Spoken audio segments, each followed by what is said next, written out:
Alright, let's turn the power off as we always do. Power back on. Not that we have to.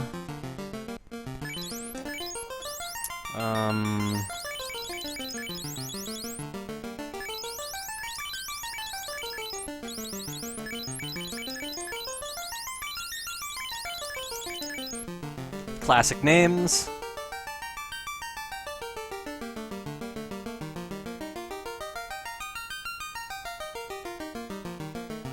Alright, so I guess we'll just jump right into this.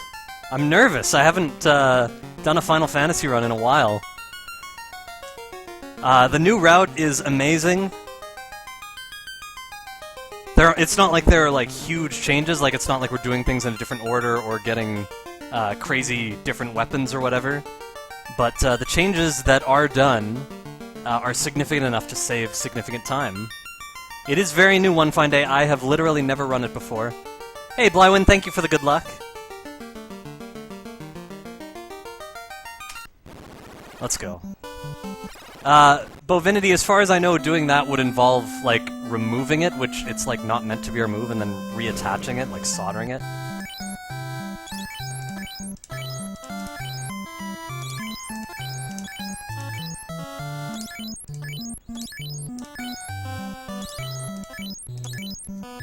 Let's get some armor.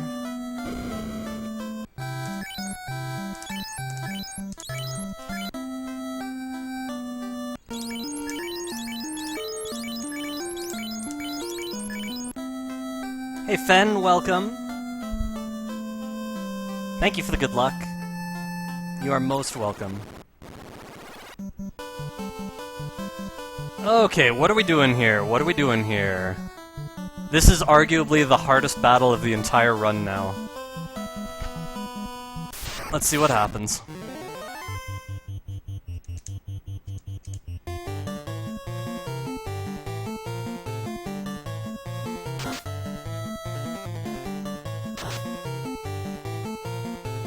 Alright, if I did this correctly, we should be able to readjust thusly.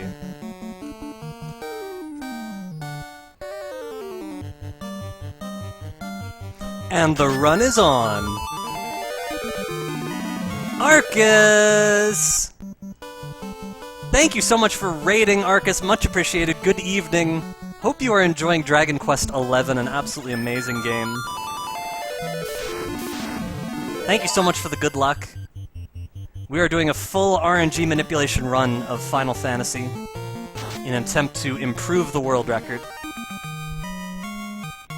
Right on, Arcus, good to hear. Thank you for the good luck, Kryrin. Welcome everyone from Arcus' stream, hope you're all having a fantastic evening.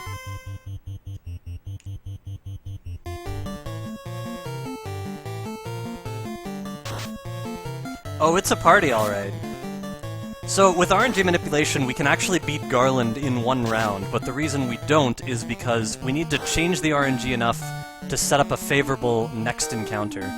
The battle RNG that governs what happens in this battle is also going to govern what happens in the next battle, so we're not only setting up favorable results for this encounter, we're also setting up how many enemies are in the next encounter, as well as whether or not we strike first. Hey Zarilla, all good! Hey Kelly, welcome! What's my first split? When we get the ship? Okay.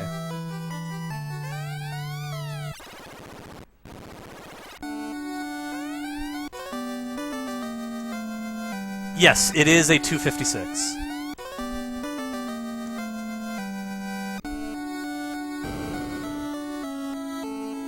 Yes, Creeping Death.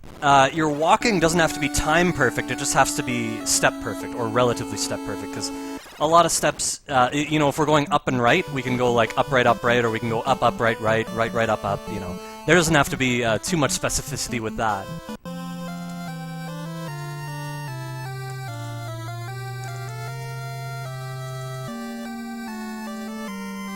Just mashing our way through here.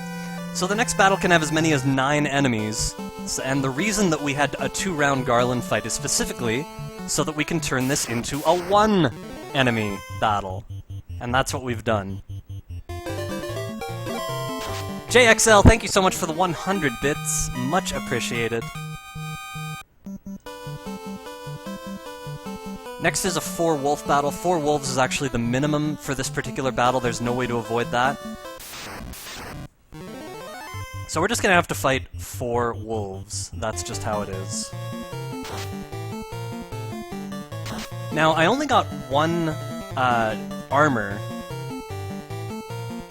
So you're gonna start to notice my characters are gonna take a lot of extra damage because they don't have armor.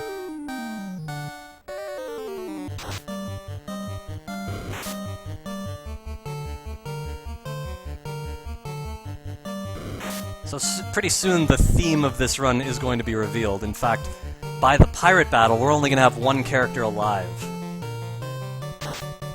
And Final Fantasy is one of those games, like Dragon Warrior 3, where experience is split among your party members. So by having only 1 alive, he's going to get 4 times as much experience as he would if everyone were alive.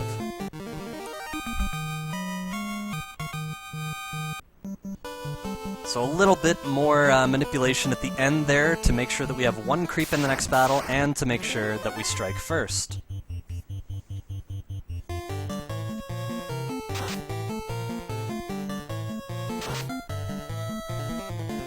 Pirates are next.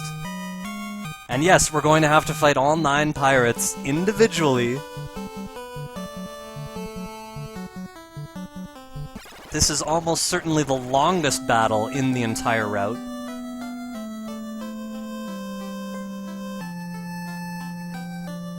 Let's see what it looks like. I think I still have 3 characters alive. Yeah, but not for long.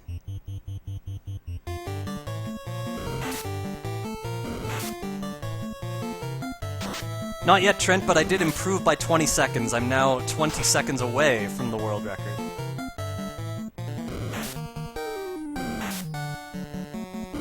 Alright, so we're down to 2 characters.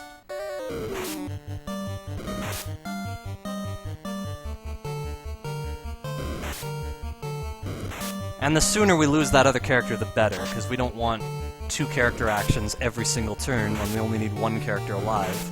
This is a speedrun after all, and every frame counts.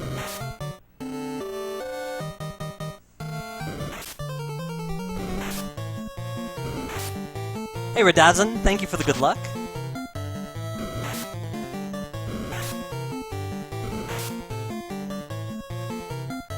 Yes, Josepher, this route was created, I think it was finished less than a week ago, maybe.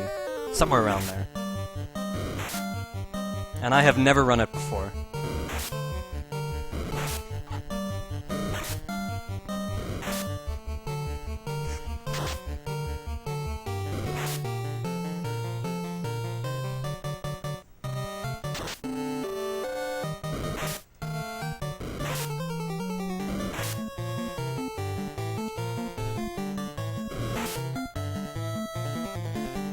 Alright, 2 more to go.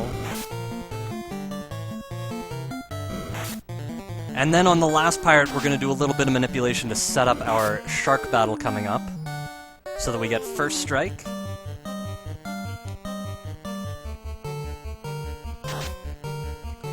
I have no idea if this pirate battle was faster than the old one or not. It looks like we're going to lose a couple seconds, maybe? It's hard to say. Nope, exactly equal. How about that? Oh, maybe that was exactly the same battle then. I forgot, there might not have actually been any changes to the very beginning of this route. We have to walk over here and buy a new weapon before we proceed.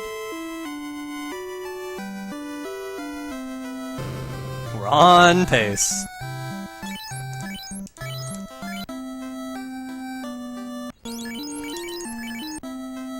New weapon is equipped, and we're on our way. It's pretty cool that I got an equal split after all that.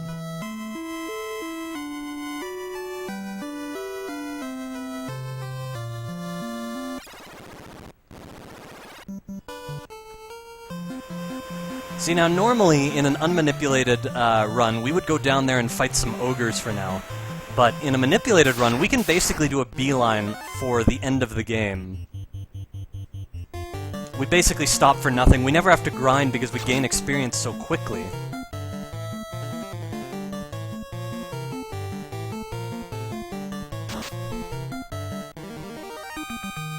That's right, Josepher. That definitely... that's helping his strength. See, from one shark we get level 4 already.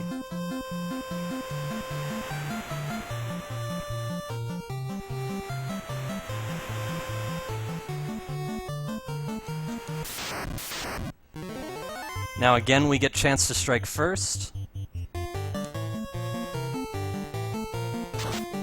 This battle's gonna take a few extra rounds to get what we want here. In that round, we only took 8 damage and we actually miss our target. This is all to set up future RNG. A little bit of a longer manipulation here.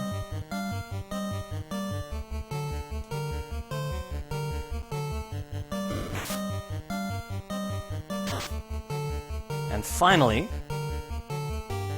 the last attack.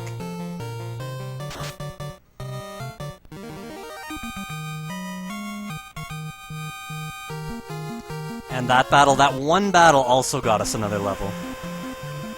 We do a little bit of extra sailing here. What that's going to do is it's going to basically allow us to skip the most unfavorable possible encounter in the Marsh Cave, which is where we're going next. So it is definitely worth it. Gonna go buy some new armor so that we can survive the wizards and everything else in there.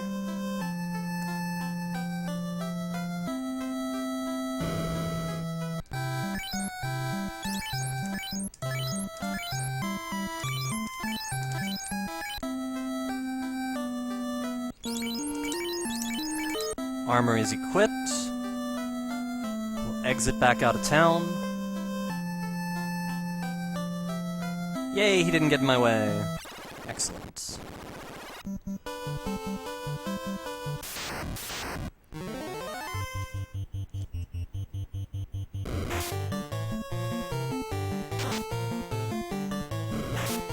So our manipulations are also going to ensure that we don't take nasty critical hits from our enemies.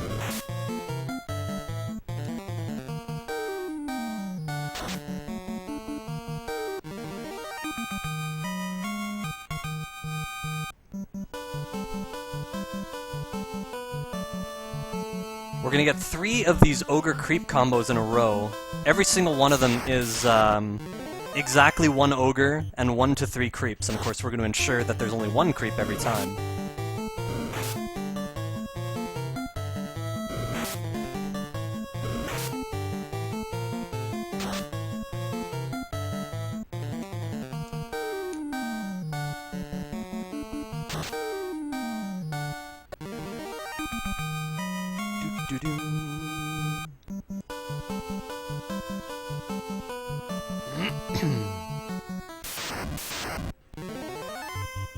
Now we're gonna one-shot this ogre. So this battle's actually only gonna be 2 rounds. The previous 2 with Ogre Creep were 3 rounds. Sometimes the RNG just works out that way.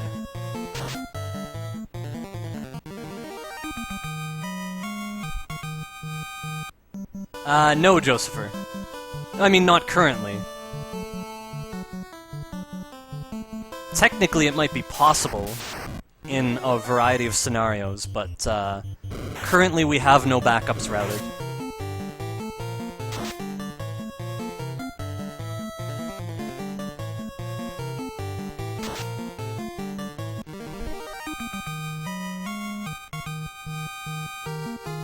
Ruler, the reason that it works in the Imp battle is because we get the chance to strike first, and what that means is, no matter what RNG value we start the battle on, every single time, the result is going to be the same. We attack 4 times, and there's only 1 Imp left.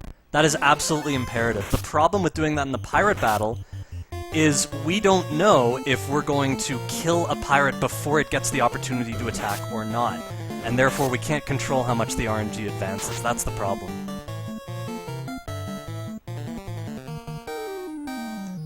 We have dreamed about making that fight faster, but so far we have not worked out a way to do it. There's going to be 1 more battle on this floor.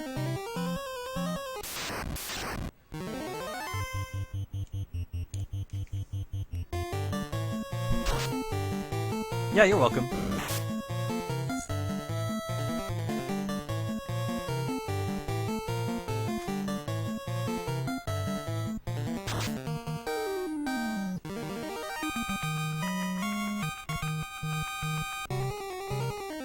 Okay, next battle isn't until far into the next floor, which is kind of nice.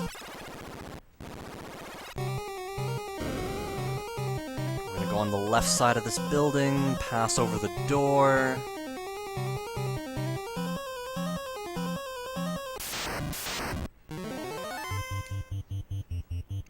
Now, scums have super high absorb. They are very resistant to attack, so essentially, in order to take them down, we need critical hits. So we're going to manipulate for those. And this next manipulation is probably the longest in the entire route. It's set up this way not only to get a critical in this battle, but to control the number of enemies in the next battle. And the next battle just happens to be one of those where it's not so easy to get the result you want.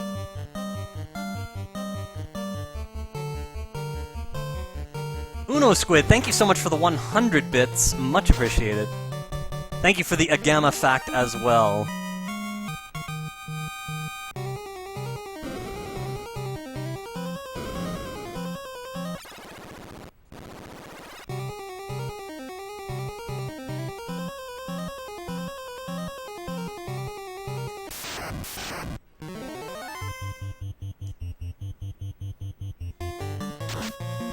Everything's good so far.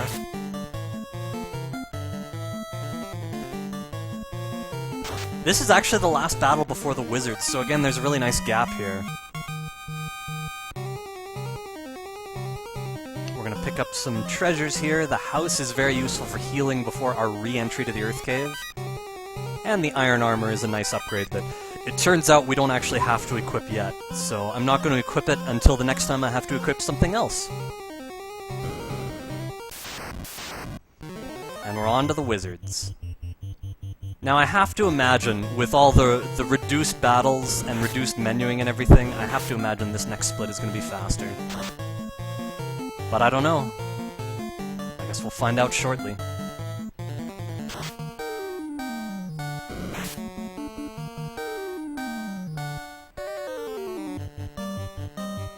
Here we go.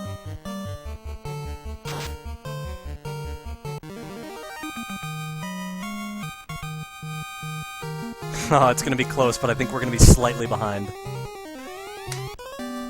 Behind 1 second, not bad.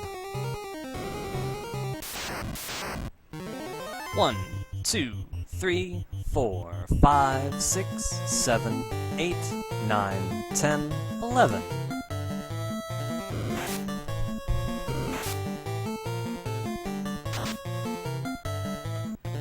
Command, command, command, command, command, command, command, command, command, command.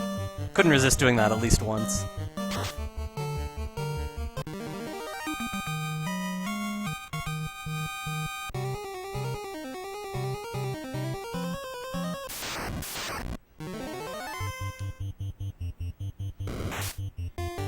Again, scum manipulations are typically longer because we can only get criticals to take them down. Either that or chip away at them gradually, which would take a lot of extra time. We wouldn't want to do that. Naturally.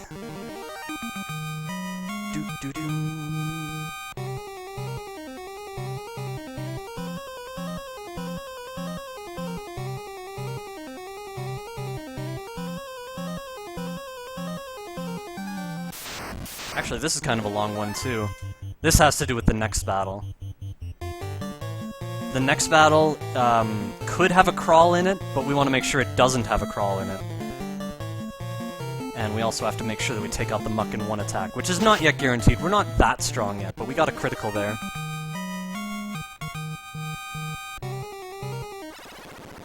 No, we can't run because there's no way to buffer into any other command other than the fight command. That's the problem right now. So yeah, we used to have a crawl battle on this floor, which we couldn't avoid. Oh, this bat is evil. Oh, that took a while. Bad bat RNG. But now, we skip that battle altogether, and we get this one on a different floor, which doesn't have to have a crawl.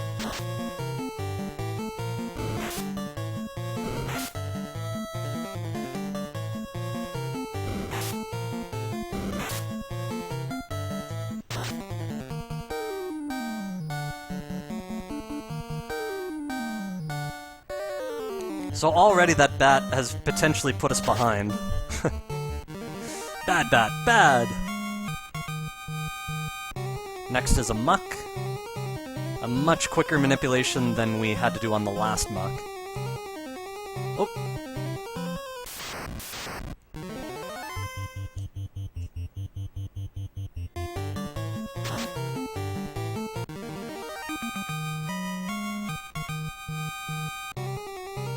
I can borrow your bat spray? Well, thank you for that.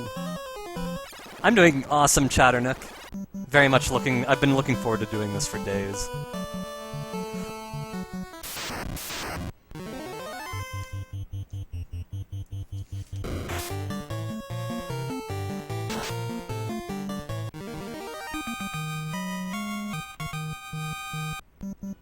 Asp is next.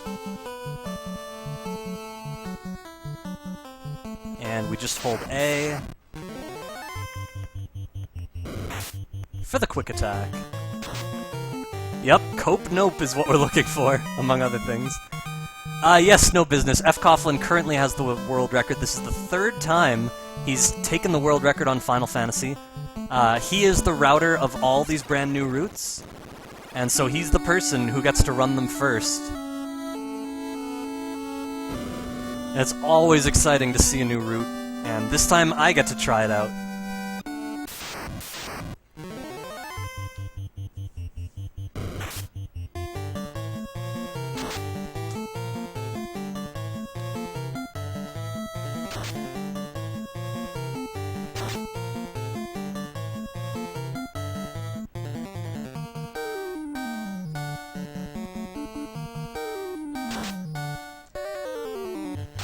Oh no, slow 2 worked! Guess we'll just have to continue getting critical hits.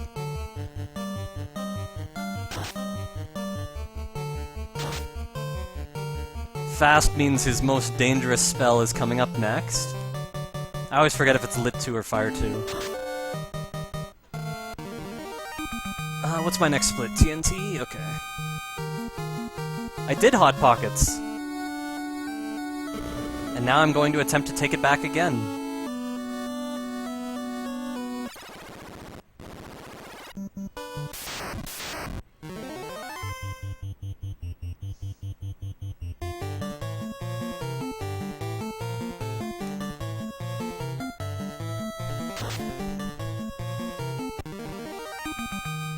Garrett CRW, thank you so much for rating. Much appreciated.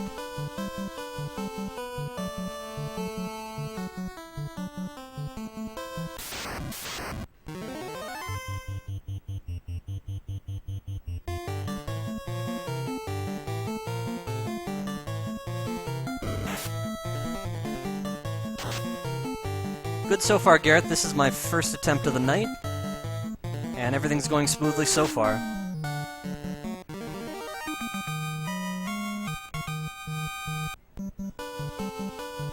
Yeah, the first time fcoughlin put together one of these routes, Josepher, I asked him directly, like, do you want me to wait before I run this? Like, or do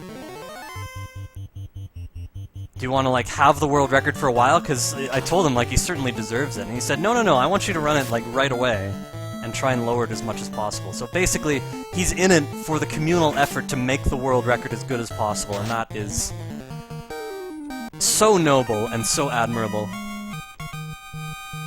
That being said, I'm really, really happy that he's now taken the world record 3 times, because he also deserves that. Alright, here we're gonna get the silver sword.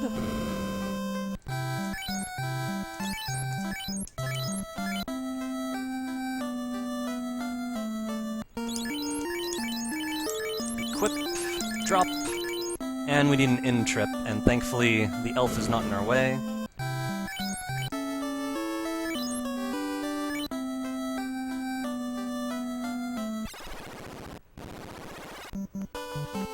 Yes, friendly competition.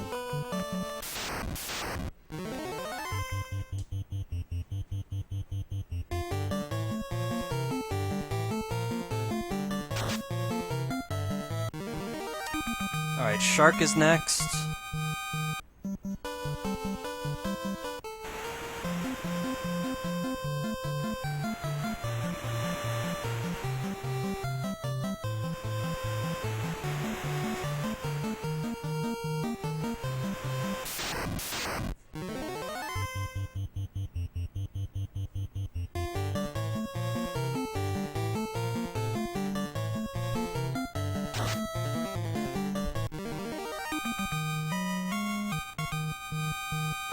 There's level 9 already, by the way. Level 9 already. That seems so insane. Like, normally we don't get level 9 until, I don't know, like the Ice Cave?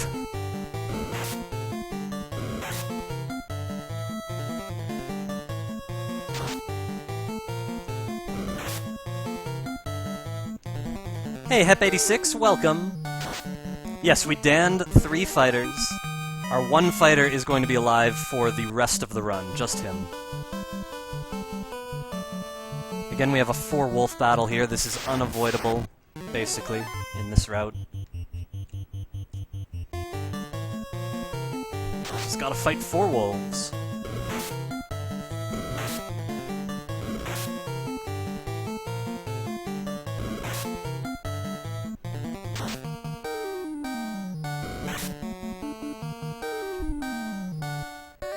It was fcoughlin, Hep86, and he's made many routes. He made a new route this past week. And so this is actually the first time I am getting to test it out. A very interesting change here. We are actually going to pick up 2 heal potions over here.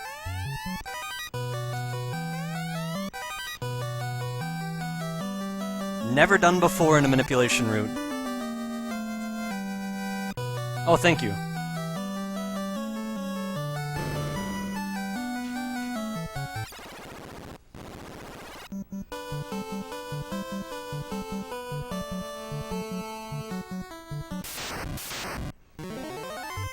Alright, 3 imps.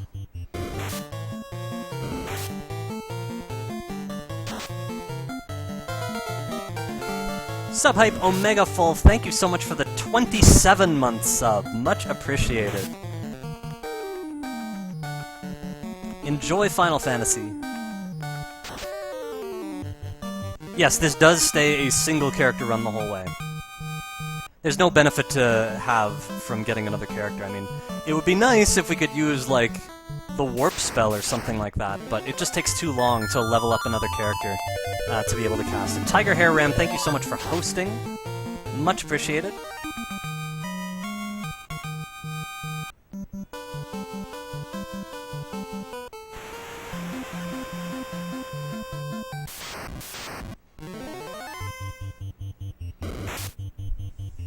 Hey, Airkicks, thank you so much for the good luck.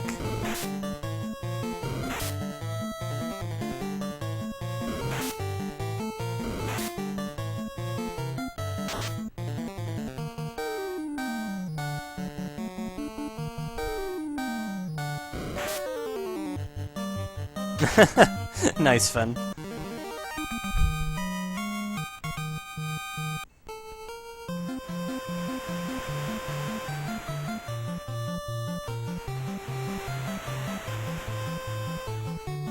Okay, still a bit of pacing to do here. There we go.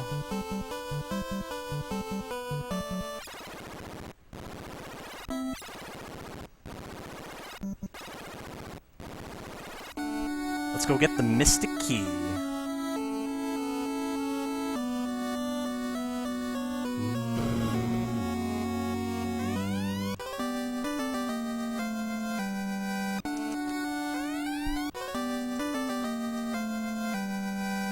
Sailing under bridges seems wrong? But that's what bridges were designed for. You know, other than walking over. Small detail.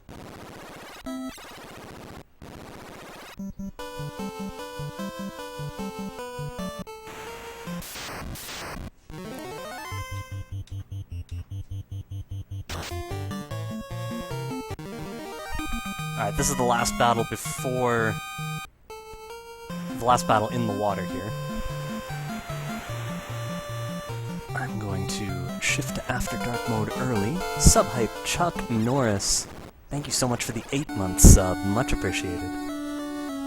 Enjoy Final Fantasy.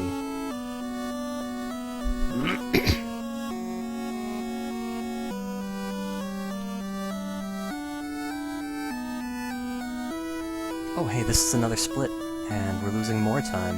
And it's not just because of the bat. I think some things are different here. We've done a little bit more pacing and stuff. But you'll see. It'll all be worth it.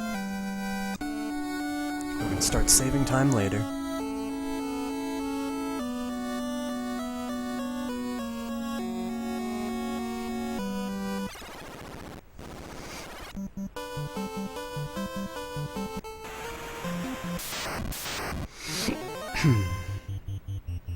This is a 2-round battle. The principle is the same, Hep, although the RNG itself works a little bit differently. Subhype Sugar Frosted, thank you so much for gifting 4 subs to the community. Much appreciated. Everybody, welcome to the Slime Wall. Enjoy the emotes, and enjoy Final Fantasy.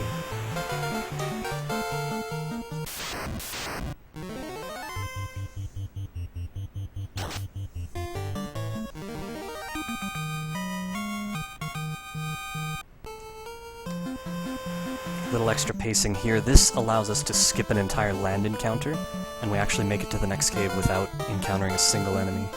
It's pretty sweet. Thank you again so much, Sugar Frosted. Very much appreciated. On we go. The Hype Bus. Oh, Subhype backwards, I gotcha.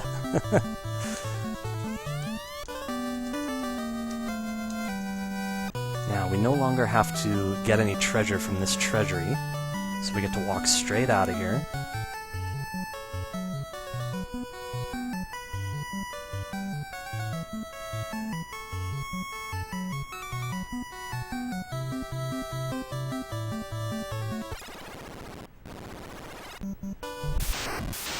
Next battle is one asp in the grass.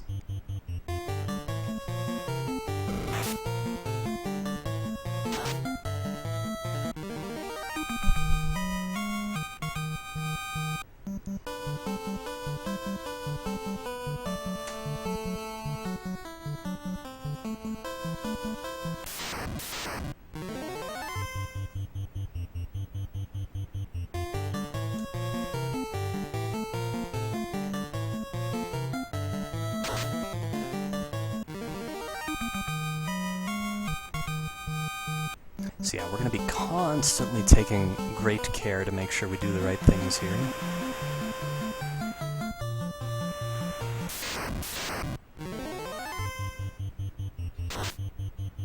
This is the last battle before Melmond.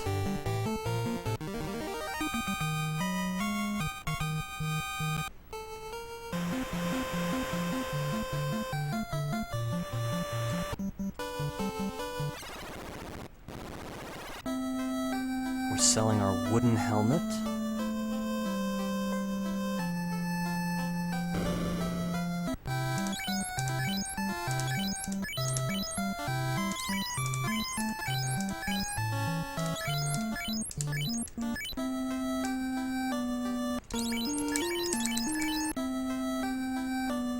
And away we go.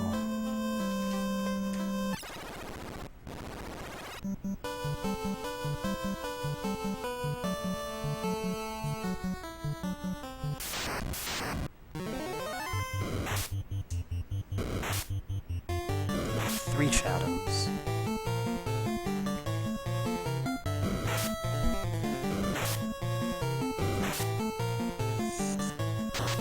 Yep, we can do it with only one character, Baloo.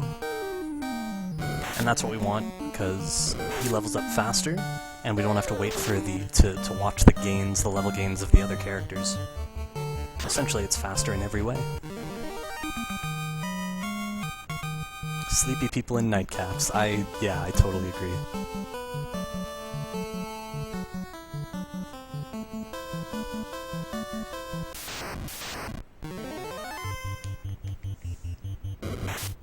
So I think we might start to see our first time save on the ruby here. I'm not entirely sure, though. There's a chance that all this is still the same, actually. Might not see the first major time save until the ice cave, which should be significantly faster.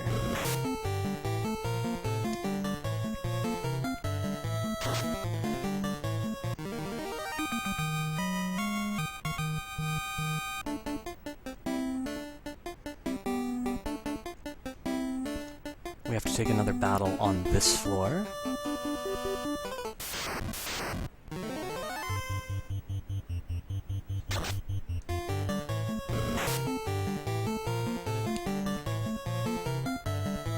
That's usually to avoid something worse on the next floor.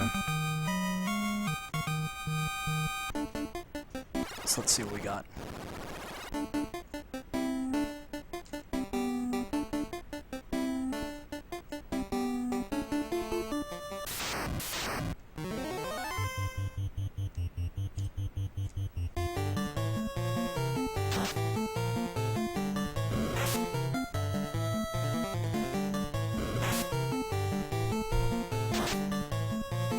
Me too, Cuba. I mean, I love the music, like, all the music in this entire game. But yeah, the Earth Cave music is quite good. We're gonna have a Groger next. No interference from the bats there, that was very nice.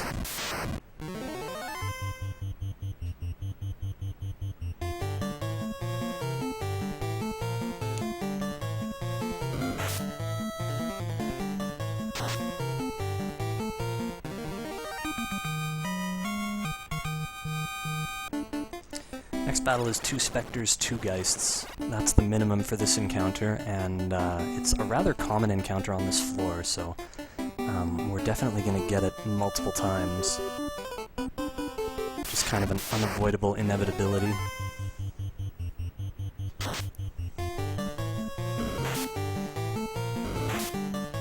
And we're actually going to take a stun ground here.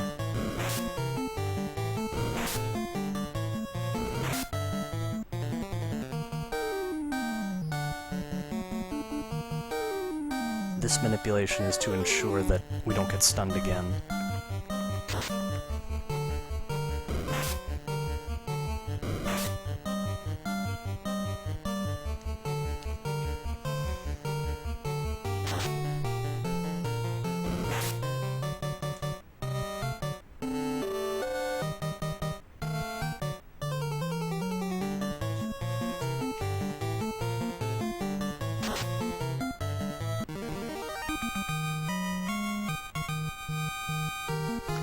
Already we're at level 10. Some characters usually don't get level 10 until we're in the Fire Cave, doing the Agama grind. So that gives you some idea of just how efficient this is in terms of level growth. Hey WMD, thank you for the good luck. Yes, it is Blue Earth.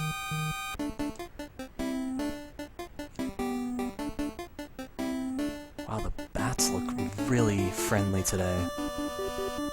Just staying out of my way all the time, that's really nice.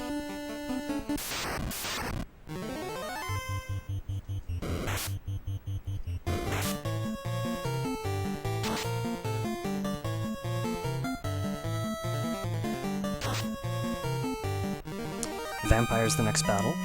It's gonna be a 3-round battle.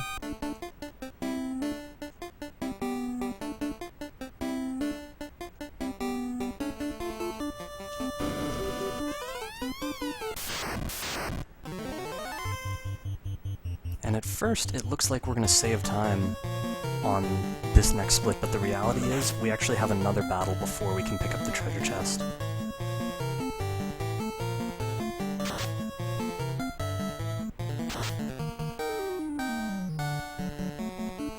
So we should still be behind.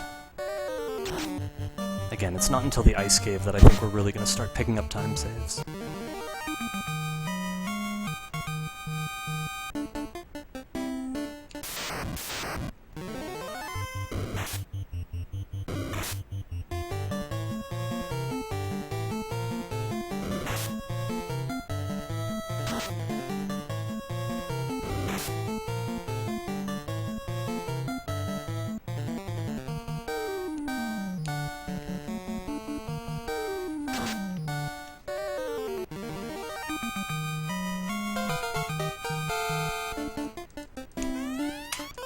Alright, we saved some time. Sub Hype Eagle Eye, thank you so much for the 14-month sub. Much appreciated.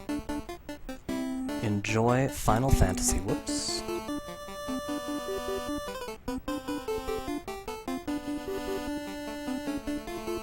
Ooh, will that bat get in the way? Hopefully not.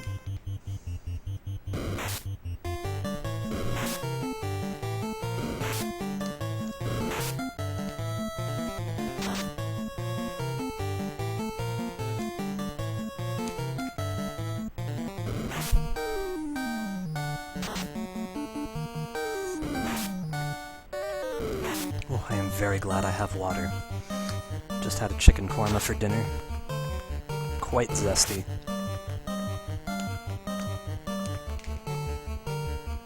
So it feels doubly good to have water right now. That's why that command's there, because I keep getting the chicken korma.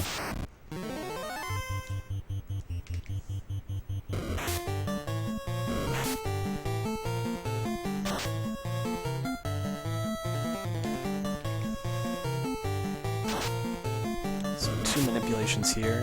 1, 2. What a baddie speedrun.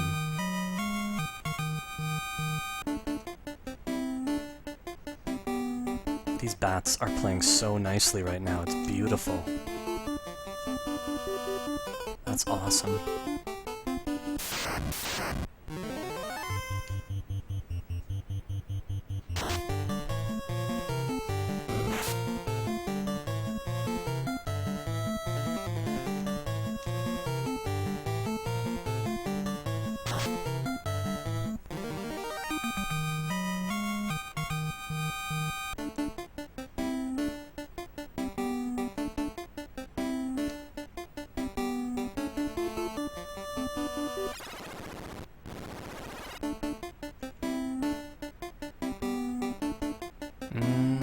Yes, he didn't get in the way.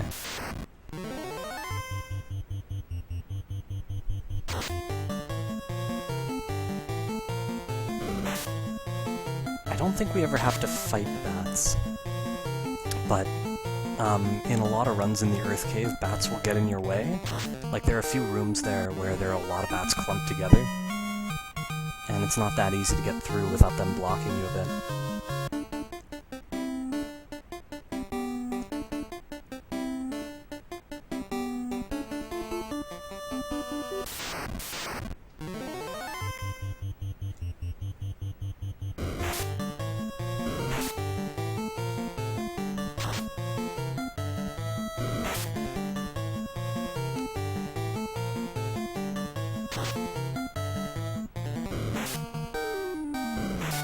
So yeah, 4 arachnids is the minimum for this encounter. And we still have to do some manipulation to set up the next encounter and to make sure we don't get poisoned at any point in this battle.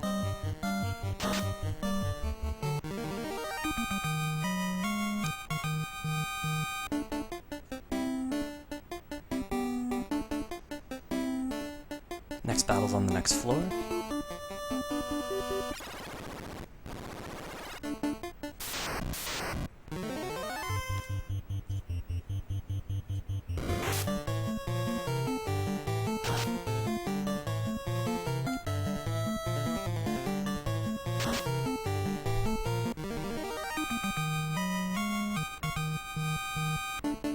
Three gargoyles next.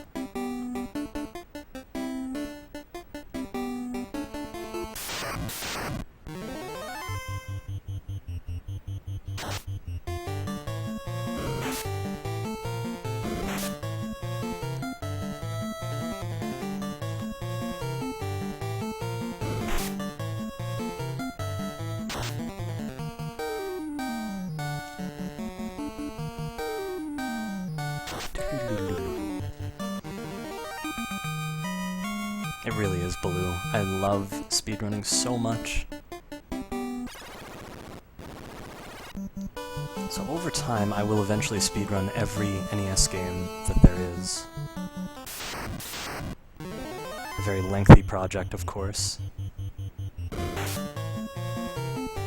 But the goal is not to just simply to complete speedruns on every game, it's to continue to try and improve times wherever possible. So, you know, I might go back to games that I've played before and try to improve them, for example.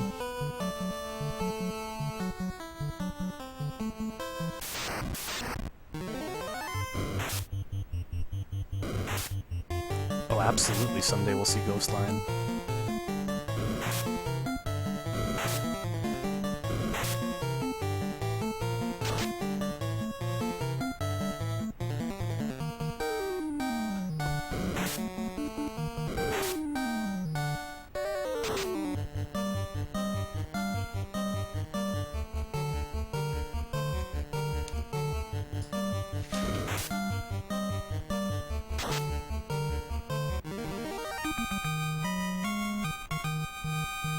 Gotta do a bit of pacing here for the next battle.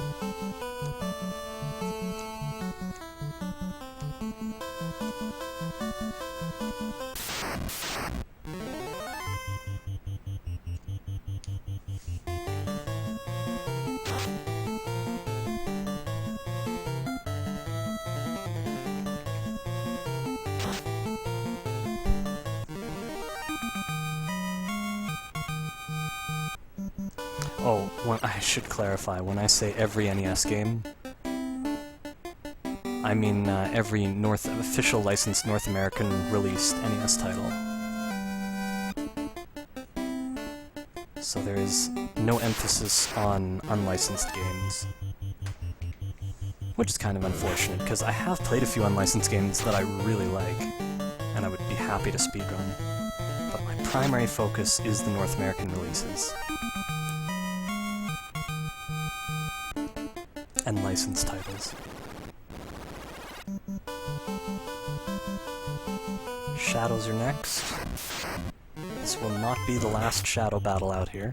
In fact, the next battle is a shadow battle.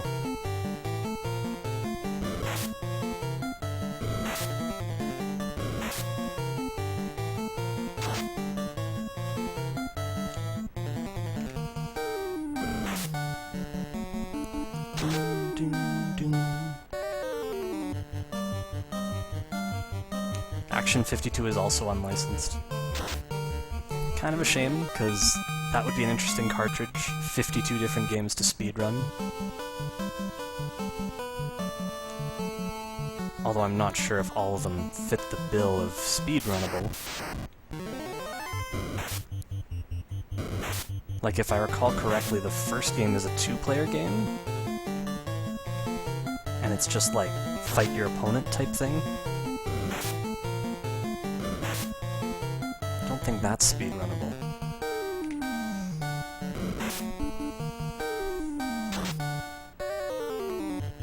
Pirates? Nice.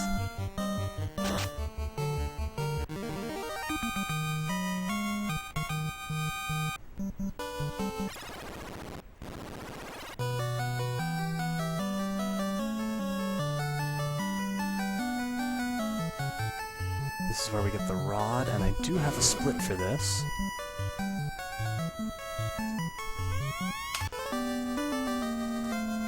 Saved a tiny bit more.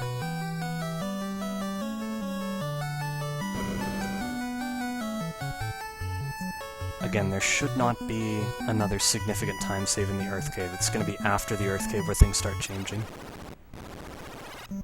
That's when the excitement truly begins.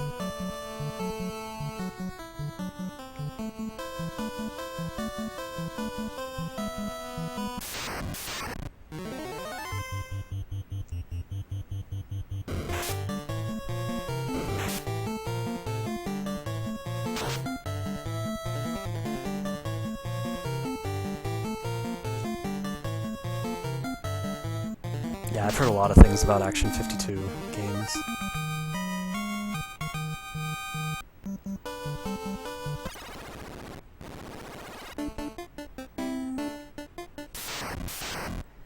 I guess I should be thankful that's something we don't have to deal with.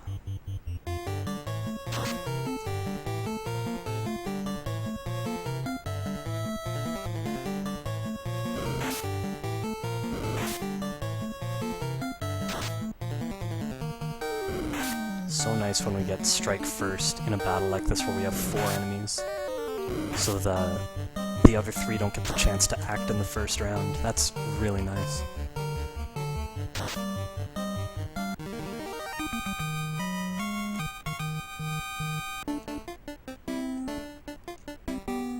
Yeah, I've seen very brief reviews of all of the games. It certainly didn't look like there was much that was special on there.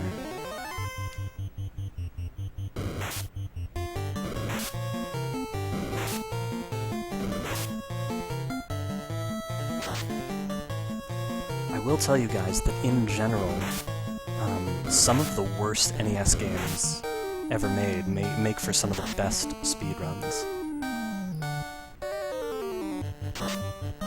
However, I think Action 52 is a good example, a good counterexample to the rule. I think there would be a lot of games that are bad that would not make great speedruns at all.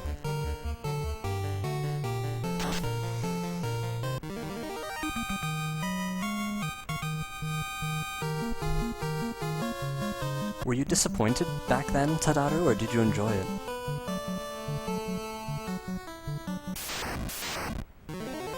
Because as a kid, I definitely played, like, multi-carts before, things like 101 or 20-in-1, and I always found a bunch of games that I really liked on those cartridges.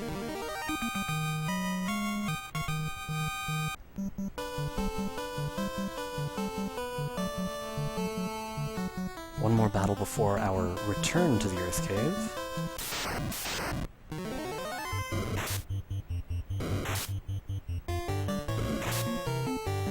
Look at how low our health is getting.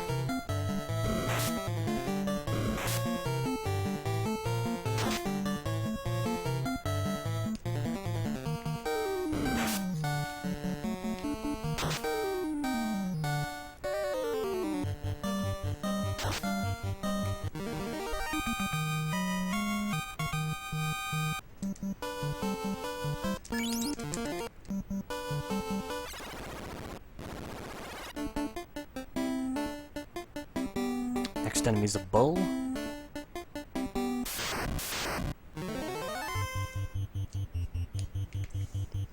do a lot of dancing back and forth in this run.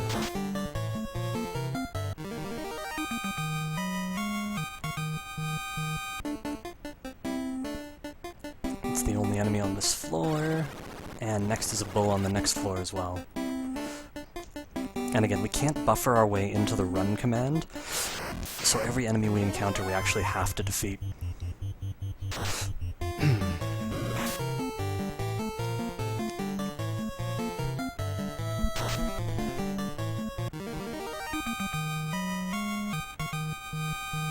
Next battle, once again, is 4 arachnids. There are quite a few rather unfavorable battles in the Earth Cave that we just can't avoid. Like, trying to avoid them would just result in time loss in different ways.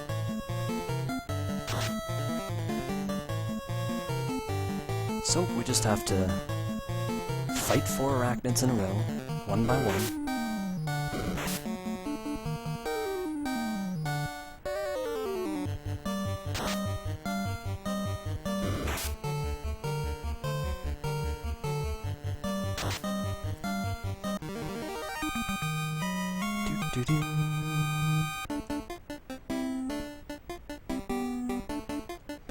And for the second time in a— uh-oh.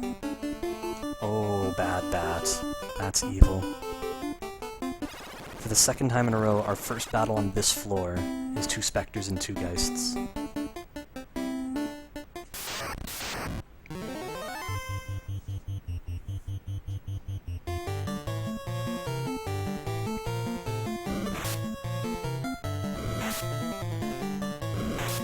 Hey, random effect, welcome! Thank you so much for the good luck. Hope everything's awesome with you right now.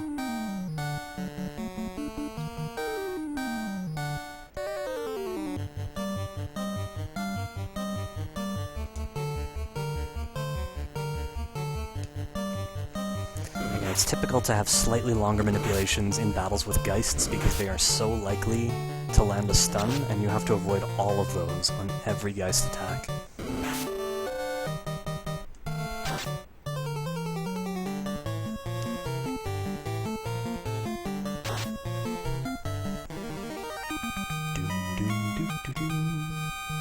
I think about stuff like that sometimes, Josepher. I love the idea of, like, creators seeing what people are doing to their games decades later. I love that idea. It doesn't always happen. People don't always end up seeing what's happening, but I like the idea.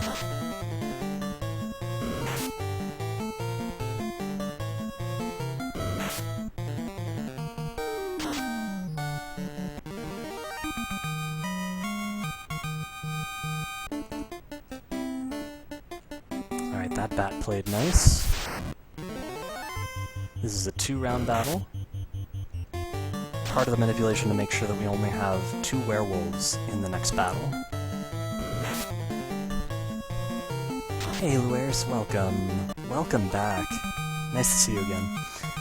Things are going awesome right now. As long as this bat gets out of our way. Yay, he did.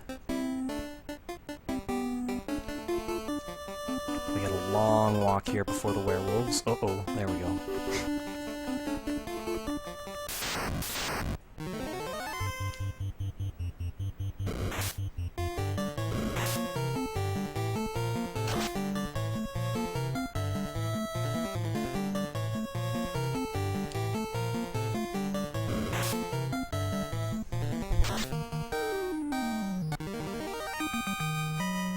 Baking bread and eating it. Nice, Josepher.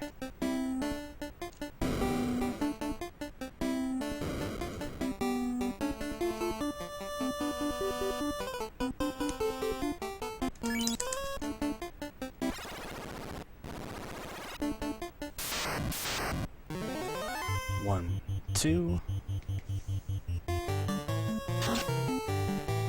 And 1, 2, 3.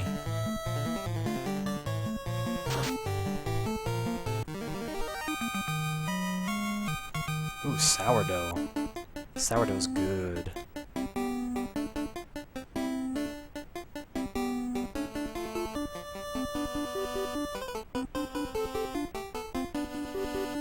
Uh-oh. Okay.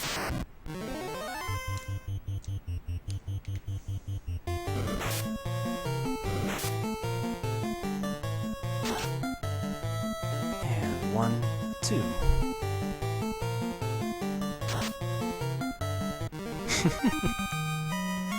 Bats. Why did it have to be bats?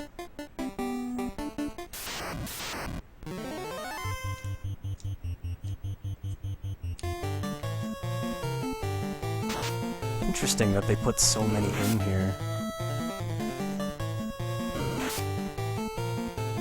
Like, specifically in this cave. I don't think there's anything like that in other caves. Again, the next battle is 2 specters, 2 geists.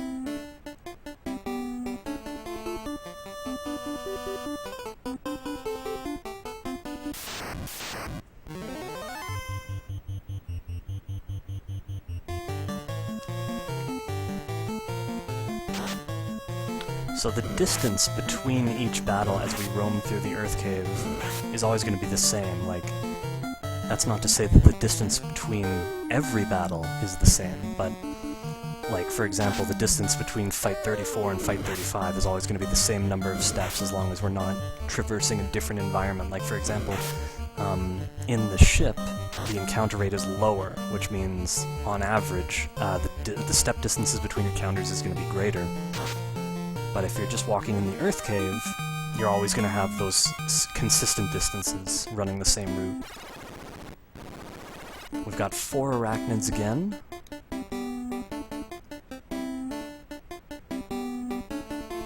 We actually get quite a bit of distance here before we fight them. That bat is not in our way, that's nice to see.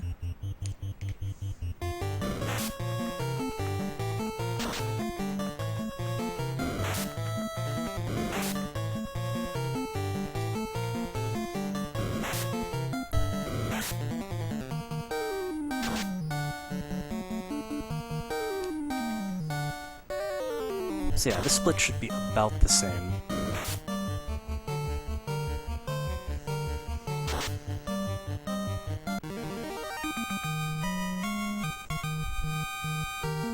We get level 13 just before Lich. Normally we would be level 7 fighting Lich. So yeah, we're on our way.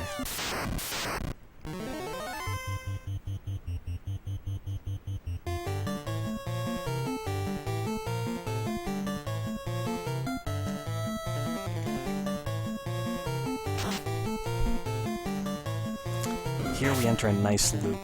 We found a nice RNG loop here where on every attack we're going to do 105 damage, and Lich is only going to do 3 damage and not cast a spell.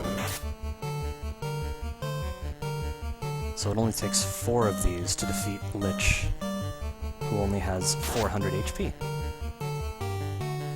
So that's quite nice.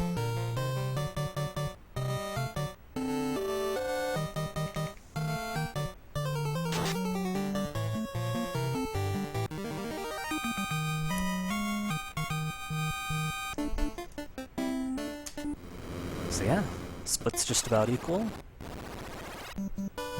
This is a 3 enemy encounter, and it's going to take 4 rounds. And again, part of that is just making sure we only have 4 Gerwolves in the next battle.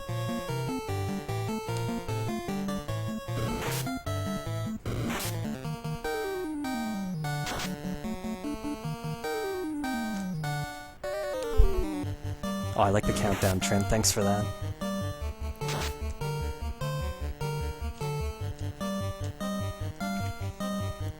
Time for a sip of water.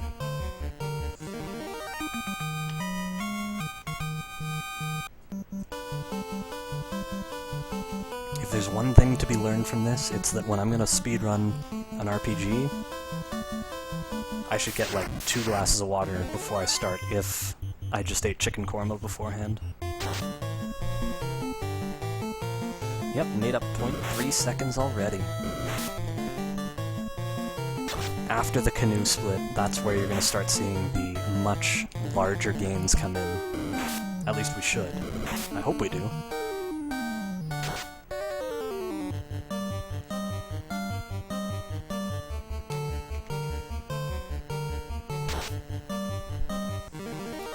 To the ship.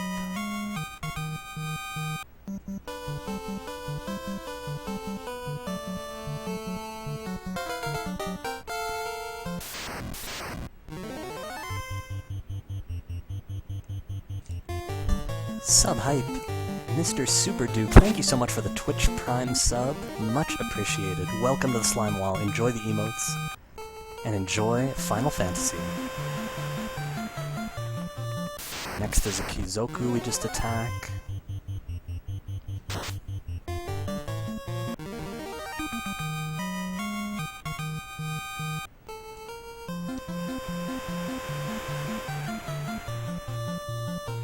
Next is a shark. A little bit of manipulation applied.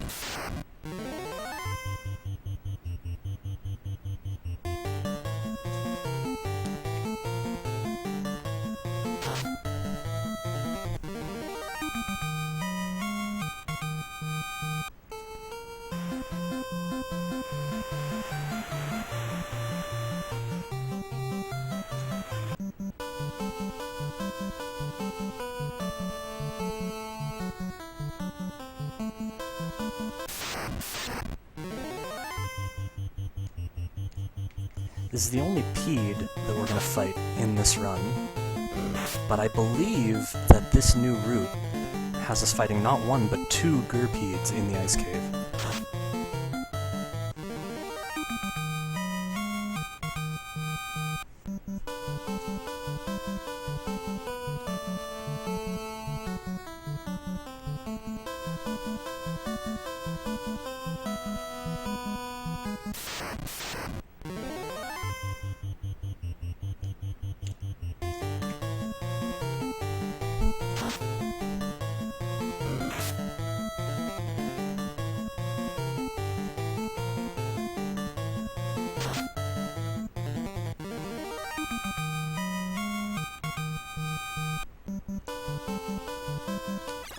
Alright, so in Crescent Lake we need an in-trip to refill our HP.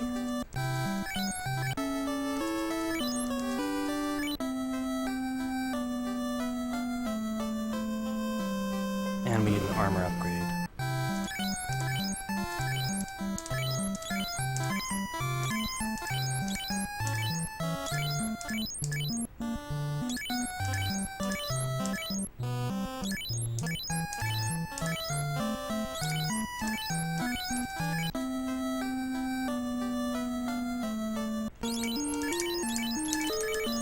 Go.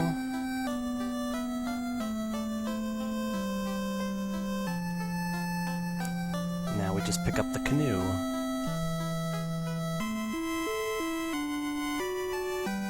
And again, this split should be just about the same.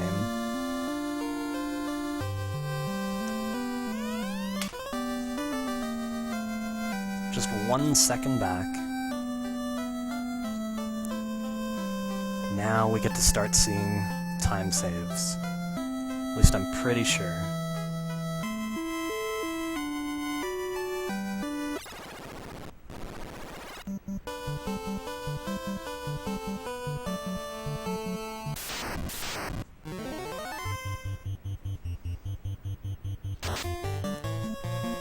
One, 2, 3, 4, 5.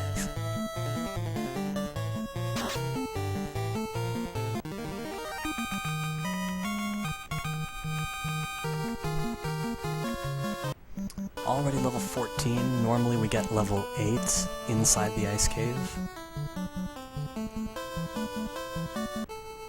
Next battle won't be until we're in the canoe.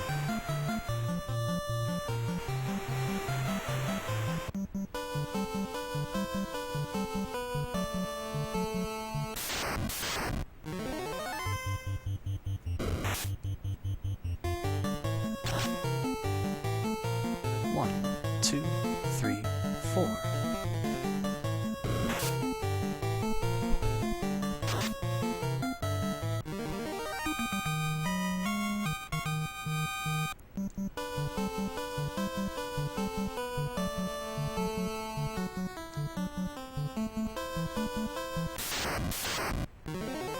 Another Hydra, and it's once again a 2-round fight.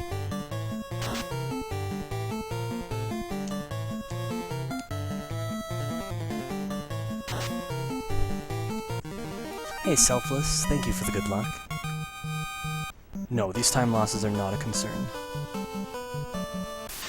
I'm pretty sure that so far there's nothing different in the route, which means that any time we lost was just because of bad RNG. In the Marsh Cave, for example, there was a bat that was in our way for like 4 or 5 steps, which is the reason I lost so much time on the TNT split. It was after I picked up the crown. So far, everything looks pretty standard, and we should be gaining time in the future.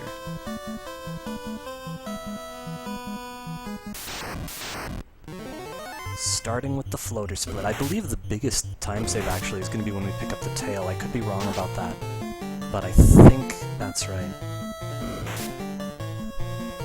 We'll see. No, it wasn't you. Oh, sorry guys, yes, I did lose some frames. I didn't even notice that. But everything looks okay now.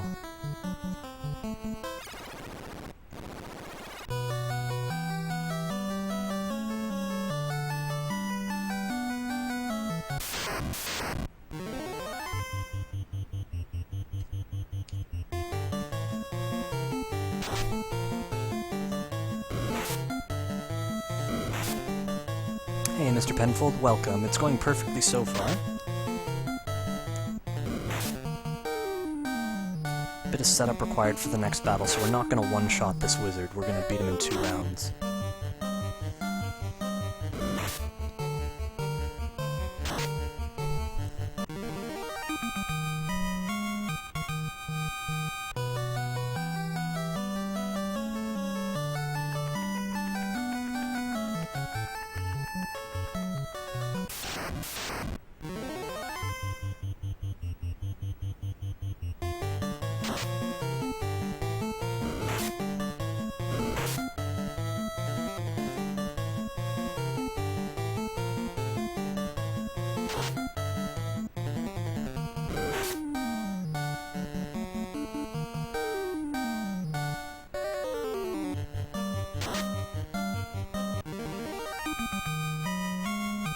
battle's on the next floor.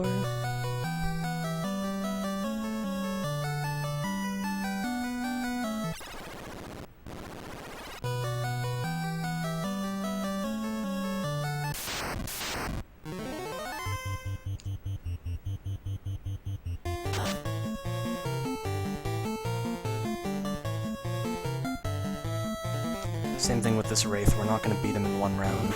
Got some manipulation to do for the next round.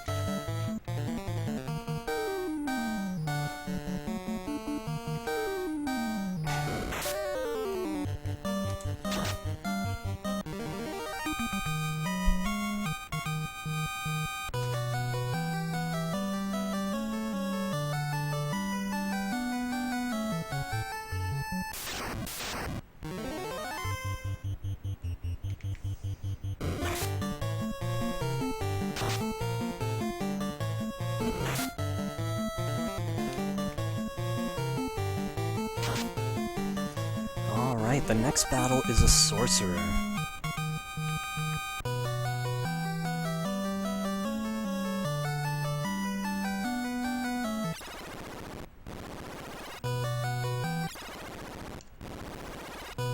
Bit of a longer manipulation in the first round.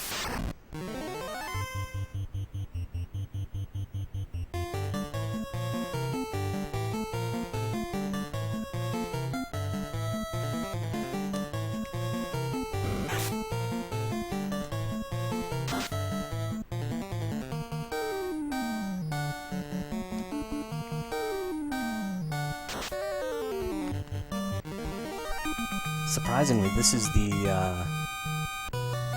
only battle on this floor. So we have a nice long walk here without an encounter.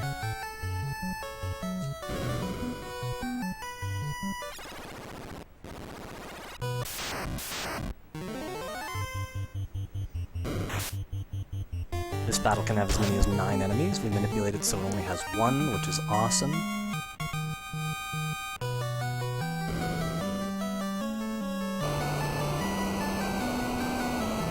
Here for the ice armor. This is a forced encounter tile with frost bees.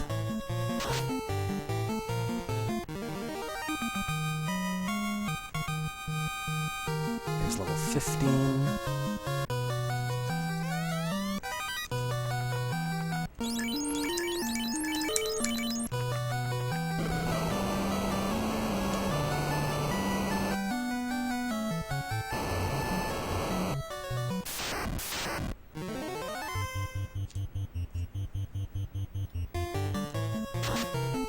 So this is the first Gurpeed, and as I said, I'm pretty sure we get a second one in this route.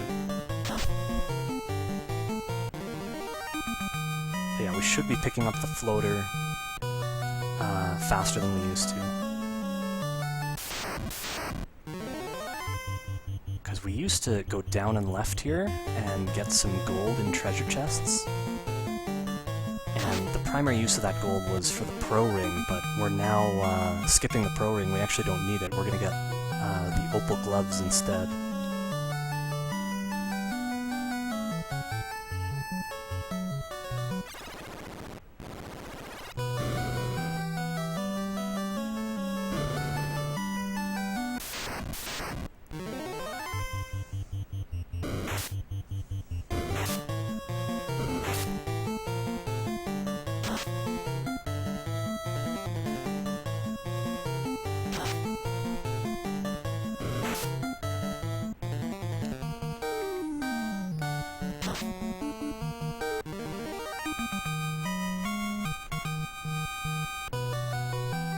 And that's the only encounter on this floor.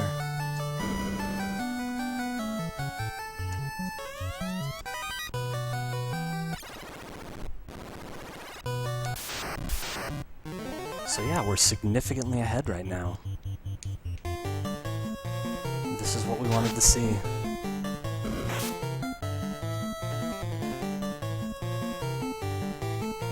We are actually going to take 3 rounds to beat the eye. We used to do it in 2. Every manipulation has a purpose beyond just the current battle.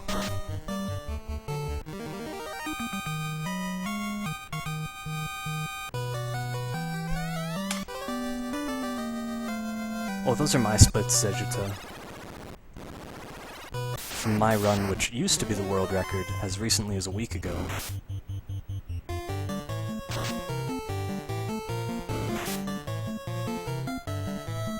So already you can see a big difference. Very significant difference.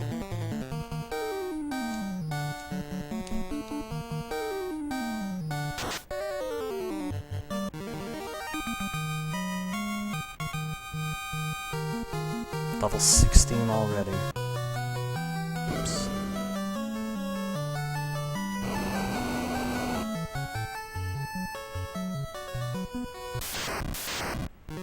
And here's the second Gurpeed.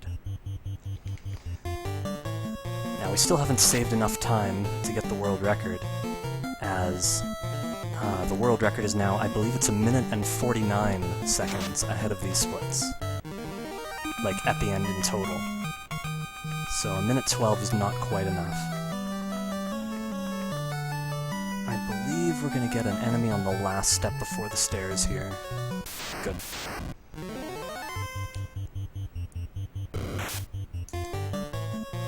And a bit of a longer manipulation here.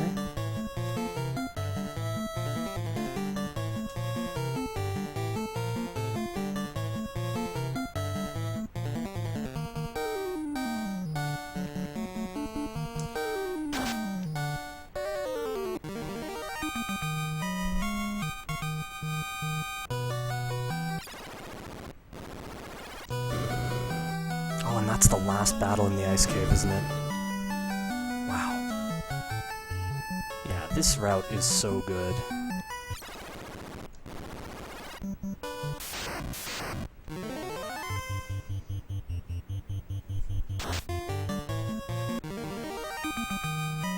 Hey Cards fan, welcome. Thank you so much for the good luck. Everything's looking good so far.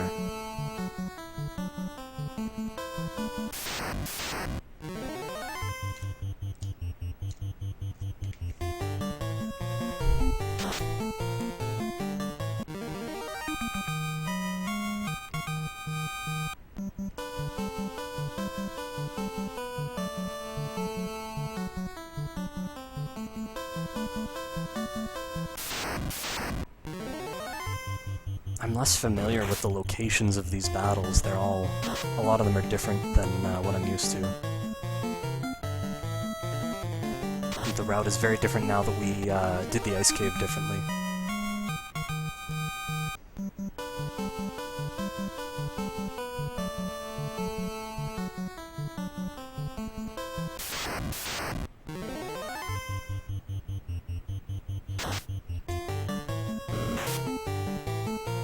One, two.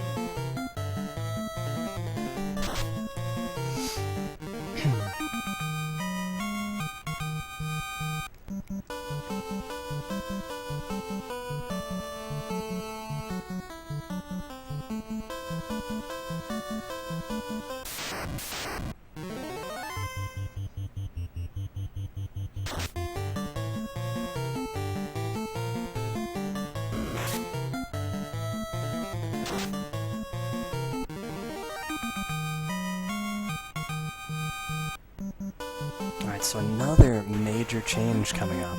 We are going to skip past the airship for now. We're not going to get the airship at this time.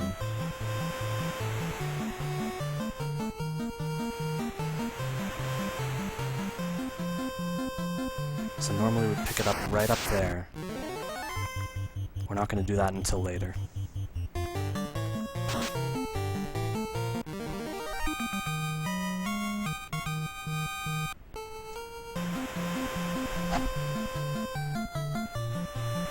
So every time I dance back and forth like that, we are advancing the RNG counter a little bit so that we get favorable results both in the current battle and also setting up what's going to happen in the next battle.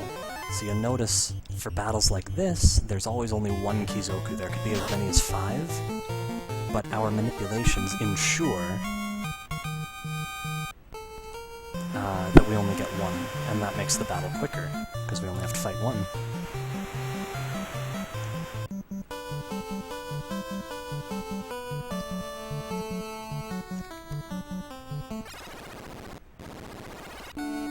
Time for ordeals, and as I said, I believe this is going to be another big time save.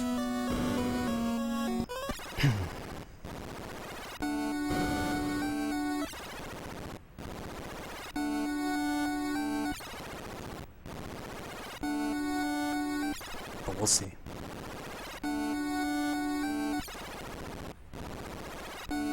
Whoa. Almost second-guessed myself into going in the wrong pillar there. Gotta be careful. This battle could be as many as 5 Medusas, but the minimum is 2, and our manipulation against the Kizoku ensured that we would only get 2 Medusas.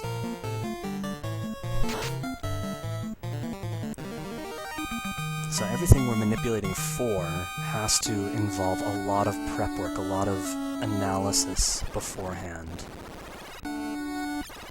It's not like we can just do these and hope for the best. We have to actually analyze what different RNG values are going to do for us.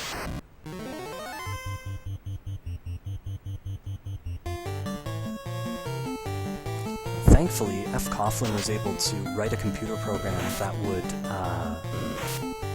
basically analyze some of those results for him, so that like it would look for favorable results. And that definitely helped this process along a lot. This is fcoghlin's brand newest route.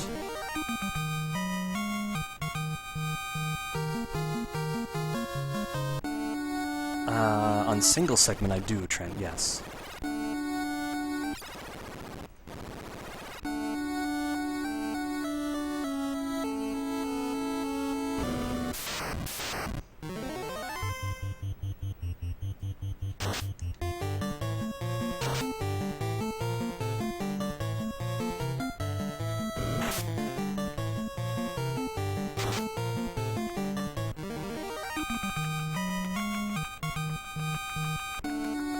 Alright, time to get the Ice Sword, that's our latest upgrade.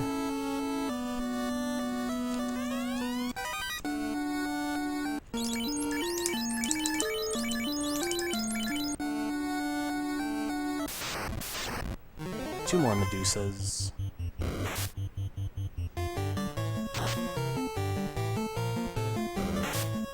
And 1, 2.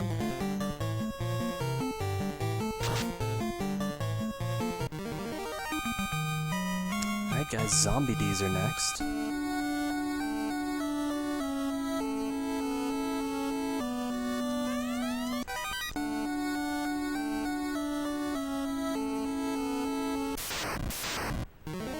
One, 2, 3. This is a 2-round fight. And 1, 2.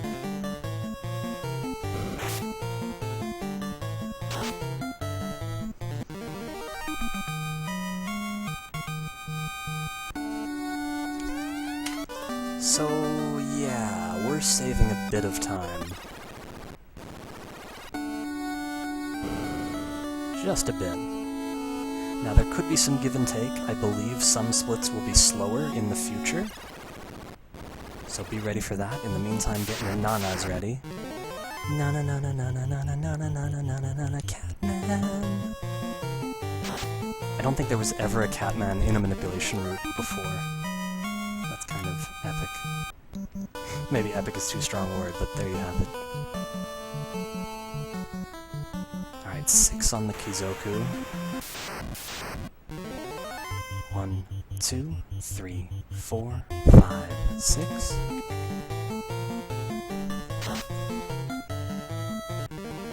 Nice, Brian Williams. Oh, Slasher, you are the Catman.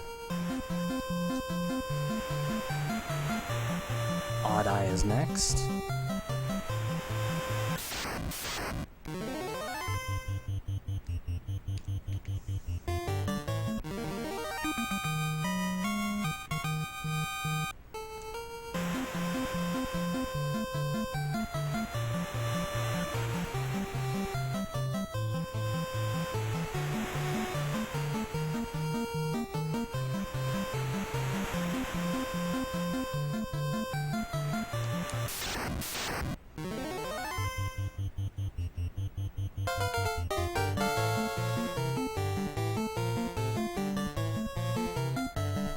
Sub-hype.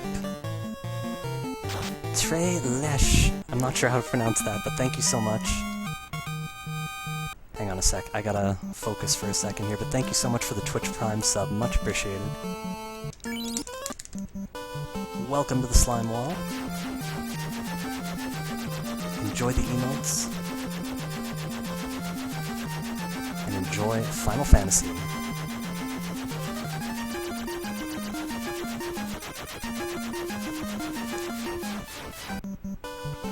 That was superb. What's my next split? Oh, the slam. That's a while away. Hey, Brilliant Insanity, welcome.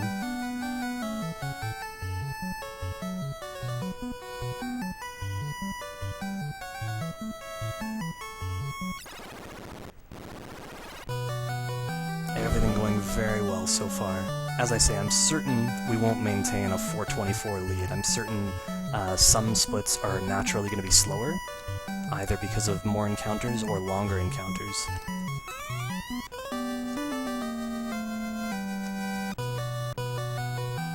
So there's our class change. We're all buff now.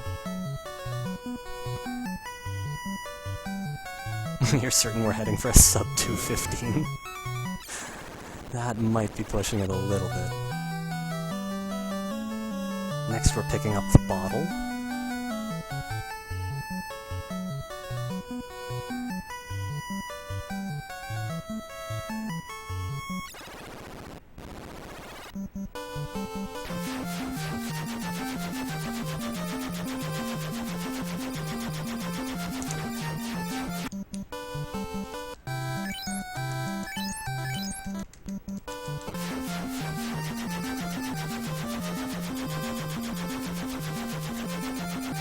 Oop, there it is.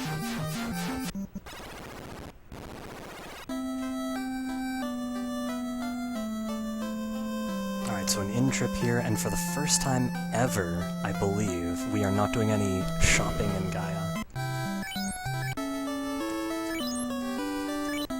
Very interesting.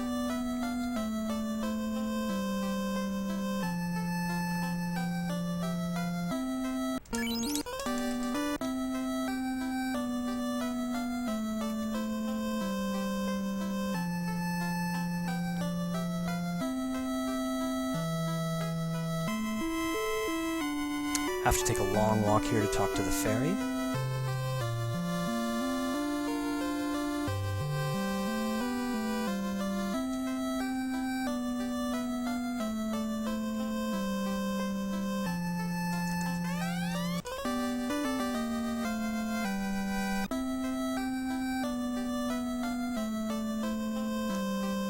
And a quick exit here.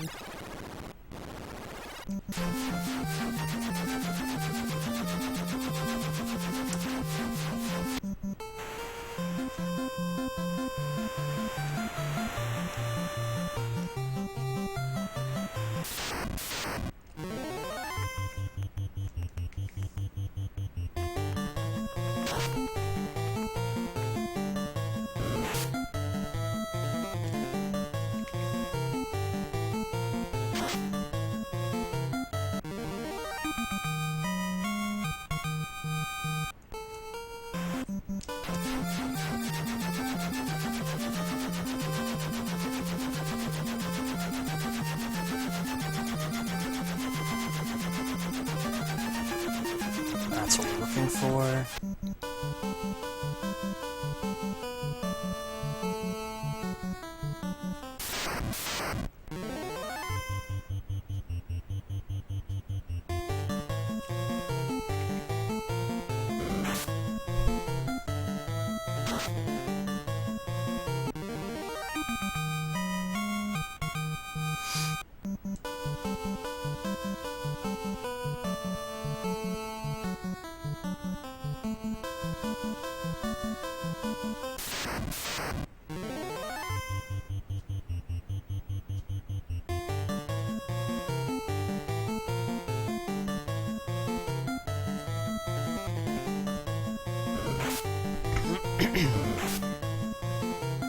Get to one-shot both of these guys. After a little bit of dancing.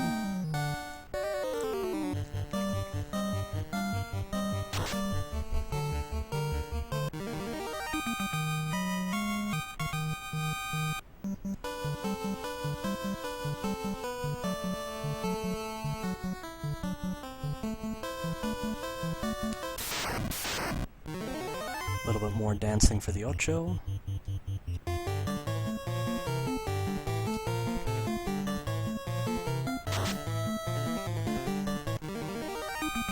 And hopefully I do everything right in the waterfall.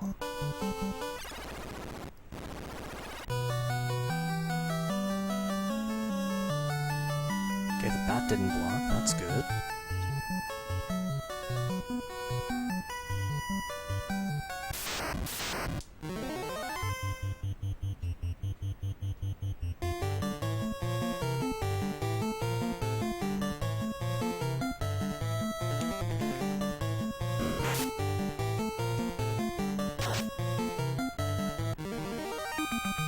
Next battle is a 4 enemy encounter. Wow, level 18 already.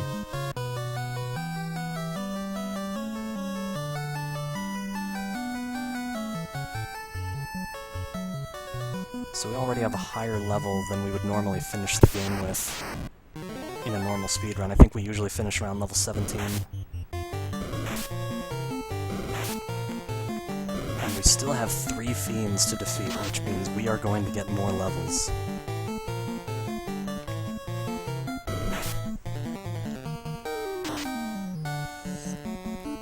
Thank you so much, Josepher.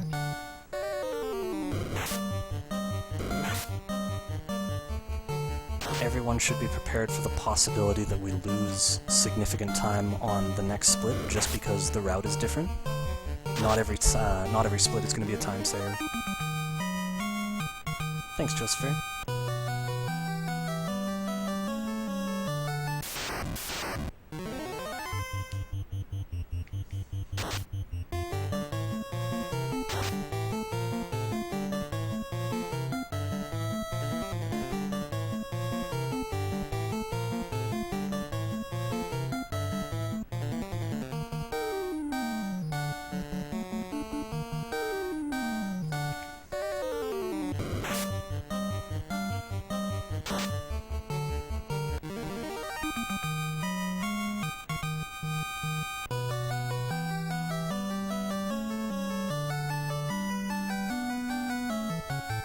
Sometimes I think about what's inside these buildings.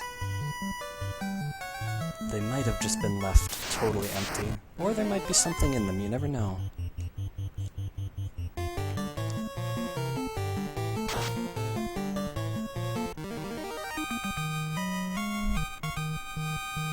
Alright, next battle is a forced encounter tile. We're actually going to be stepping on that tile twice.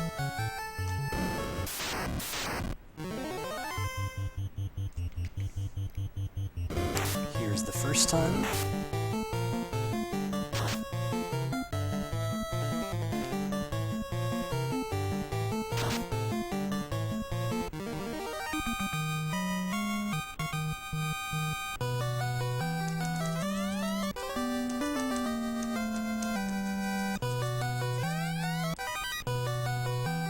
Nice.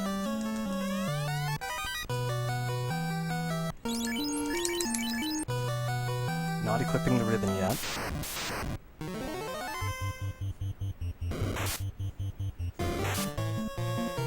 Just defense.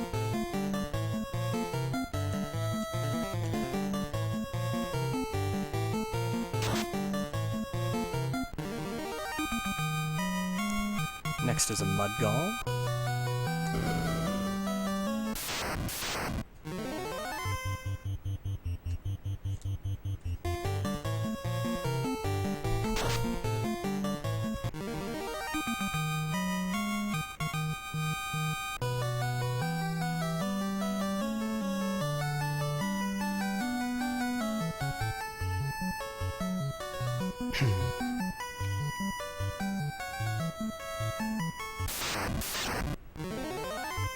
Quick one-hit nightmare. We get a Mudgall next, which is also a quick one-hit attack.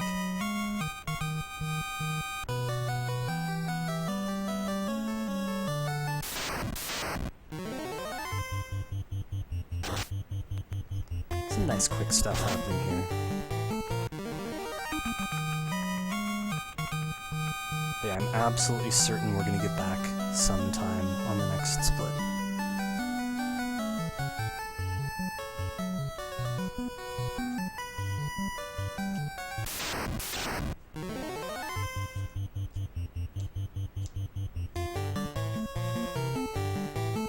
By the way, I believe the last split is also a time saver, so be prepared for that. But yeah, there's going to be a lot of back and forth.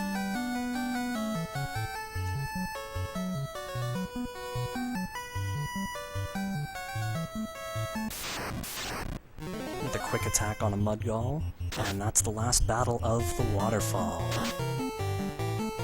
We're on our way to that slab now. And there's level 19.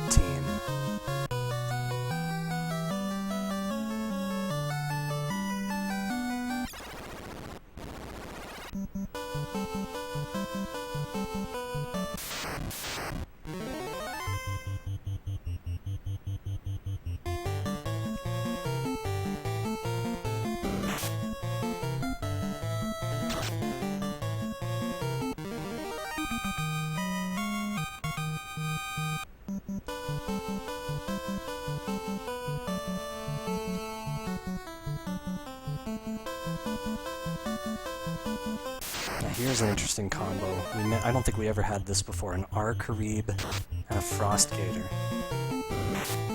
I have fought a Frostgator before. Notice we took a huge critical hit there. This is the last battle before town, and we have to take an in-trip anyway, so it doesn't matter how much damage we take. So fcoughlin found a quick result there where we just take some incidental damage.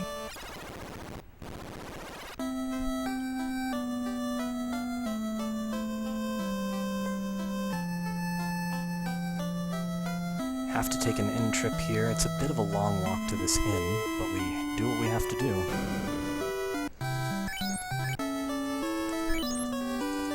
Alright, some of you know what time it is. It's time to hope that Cope stays out of our way.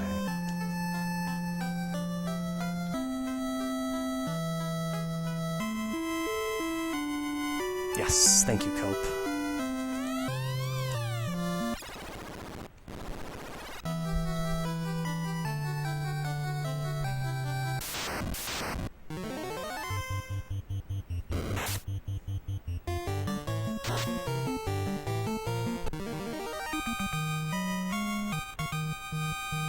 That's a good idea, cleaning your cell phones. I approve.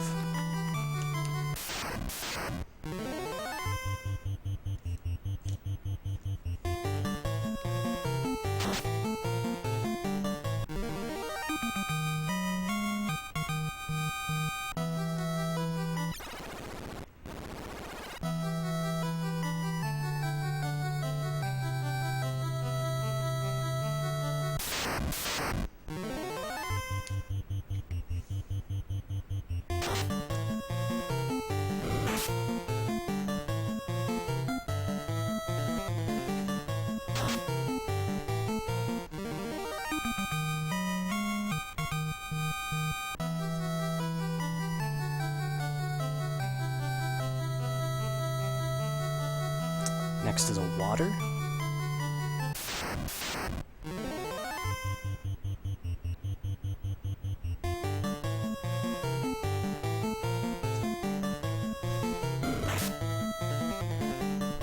And this is the last battle before we go pick up treasure. As you can see, we're gonna give back a very significant amount of time here. This is normal. There's a lot of give and take in a route like this.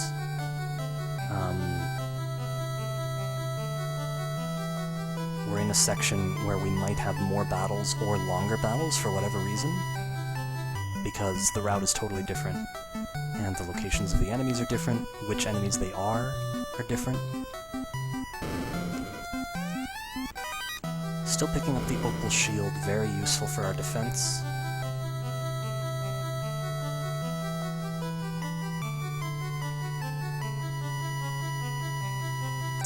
And now we get the slab.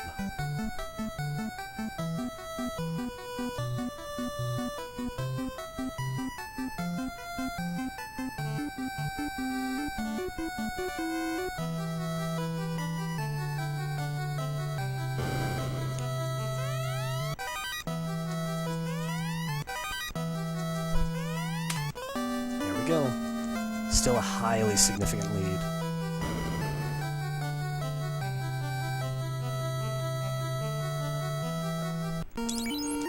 Silver opal, silver helmet, opal helmet, silver shield, opal shield.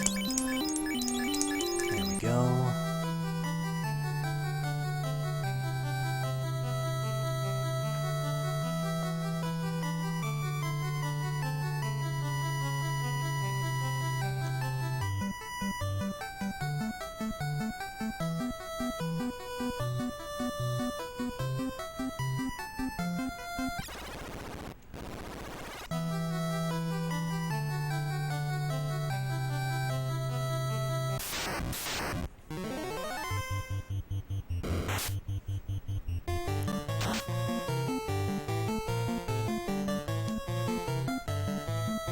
Very common for us to get 2 ghosts in these manip routes. Sometimes they appear in different places. Wow, level 20 already. 500 HP. Amazing. Amazing. Here we're gonna get, what is it, 2 sea snakes? Yeah.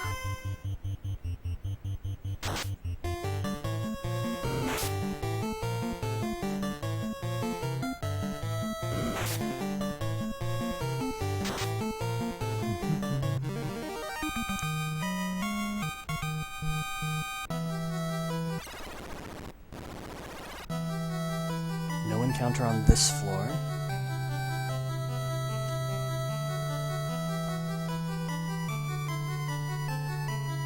We'll take 2 steps into the next floor, then we're fighting a lobster.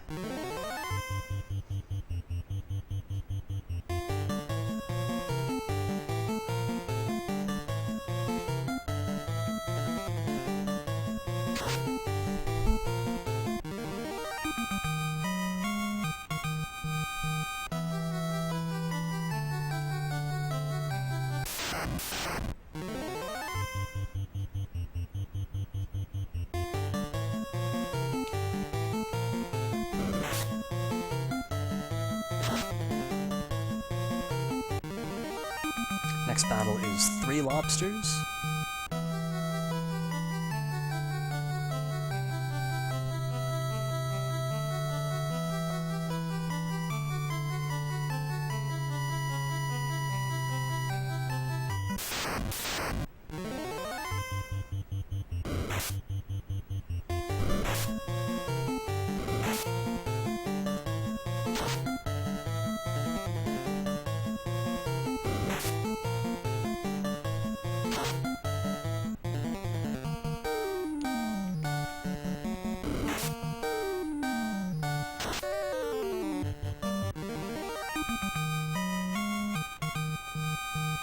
Okay, that's it for this floor.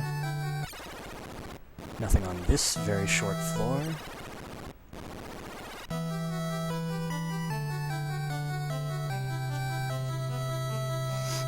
Force an enemy here.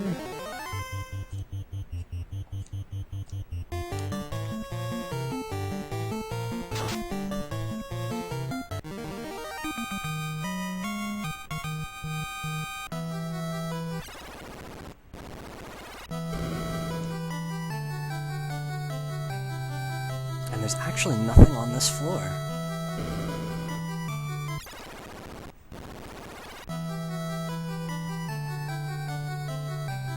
I'm actually surprised by how long of a walk we can take here. That's impressive.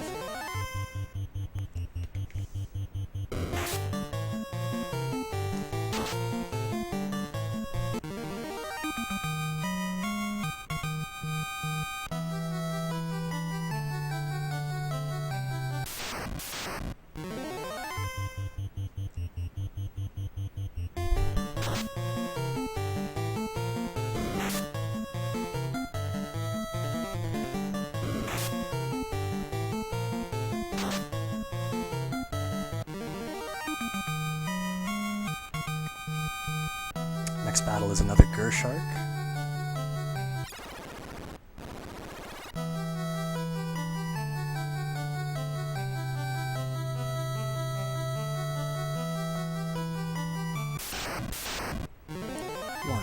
2, 3.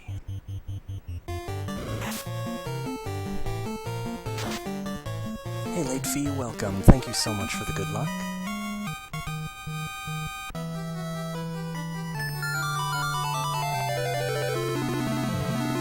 Ice Blue, thank you so much for raiding. Much appreciated.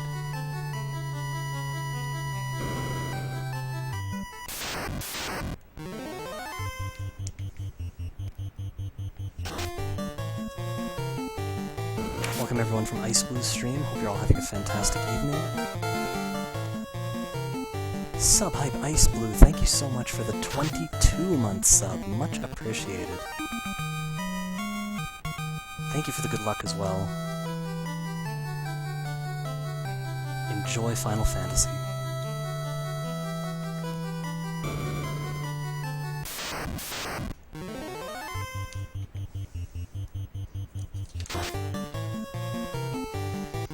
Alright, that is the last battle before Kraken.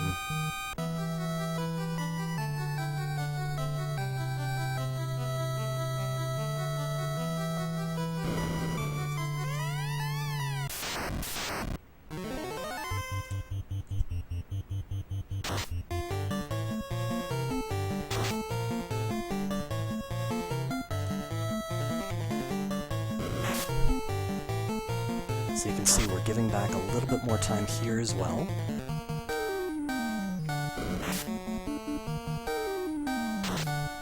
Longer manipulation here.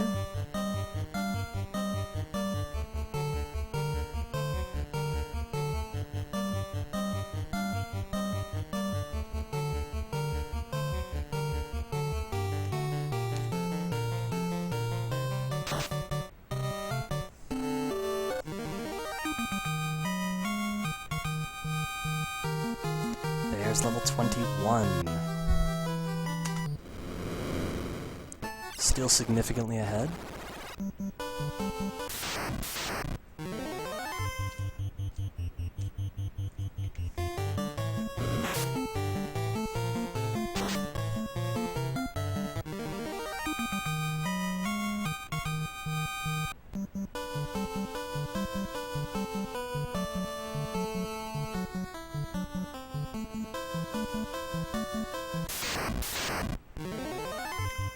Joe.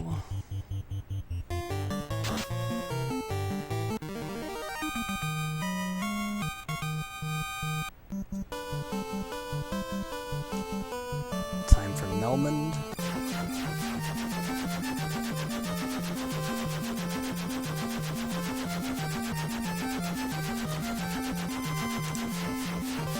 We are right above Melmond. We need an end trip, of course. Okay, Ice Blue, fire away.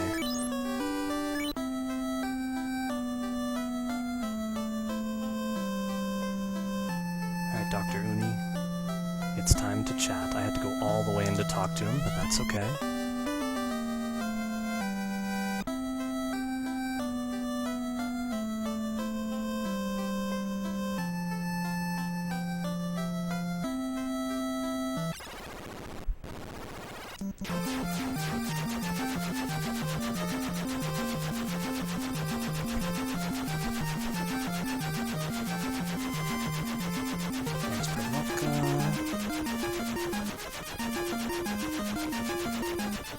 There's our landing spot. Okay.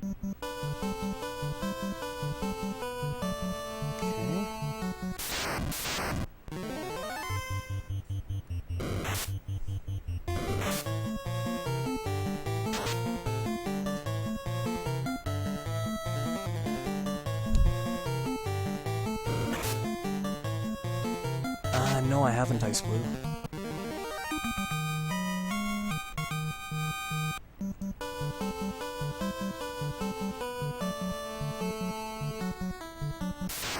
Ensemble.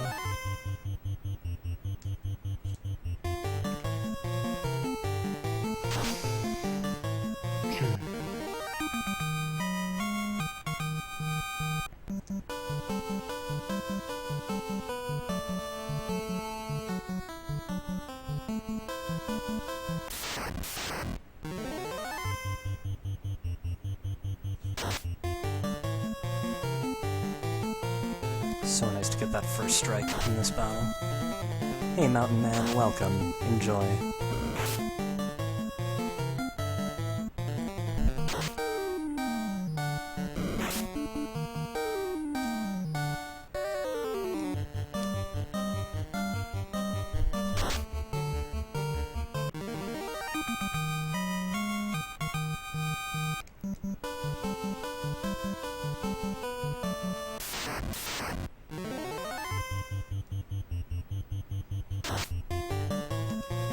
Well, try not to concern yourself too much, Ice Blue. If it's someone that you only speak to online, and they don't, like, inform you of their plans, you never know, they might be traveling or something.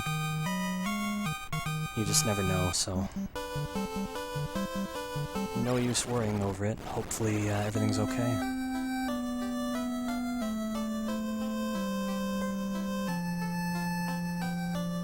Ooh, he's in our way.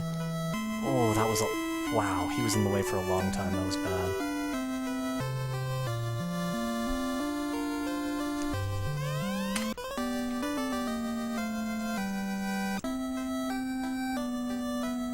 Oh, don't block me, thank you.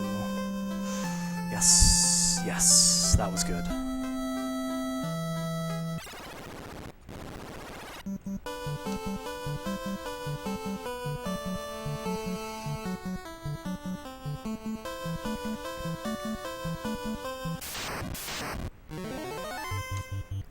One Zombo.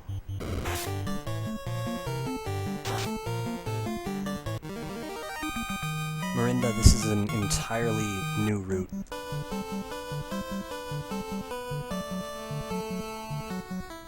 So some of the gains that we get in some places, we're gonna have to give back a little in other places because there are gonna be more encounters in, like, pushback to another section, for example, or some encounters are gonna be different and naturally longer, either because they have more enemies in them, or more manipulations are required to get the desired results.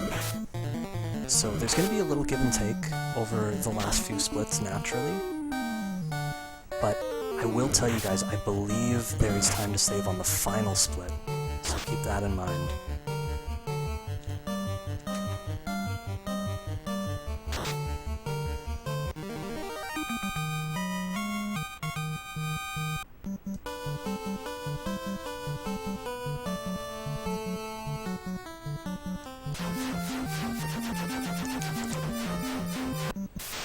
Oh wow, Tyro's right away. 1, 2, 3, 4, 5, 6.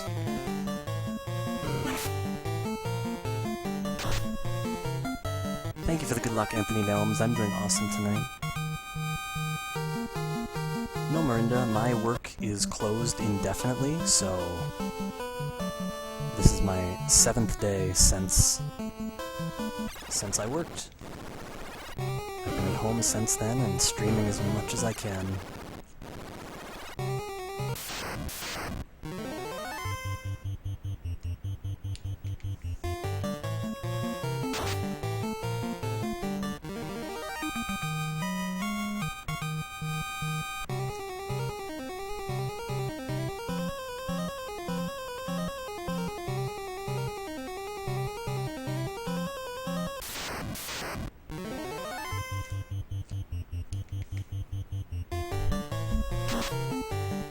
Oh, I don't talk about my work online.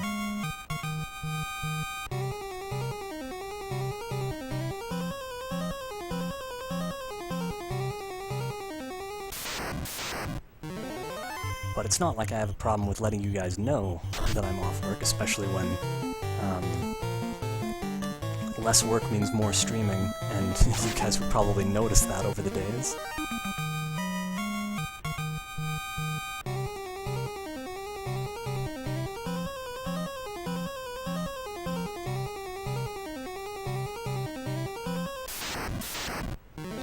One, 2, 3, 4, 5, 6, 7. No encounter before the dragon armor.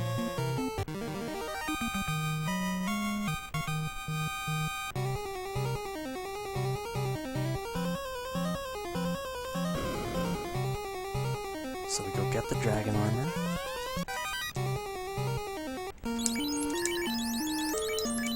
There it is.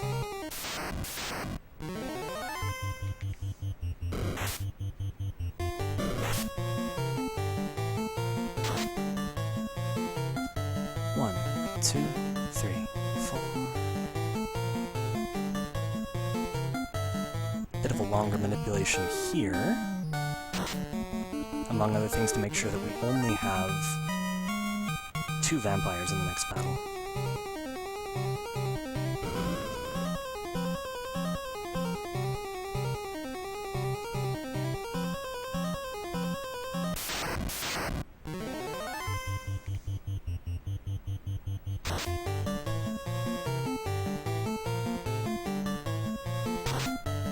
Nice battle.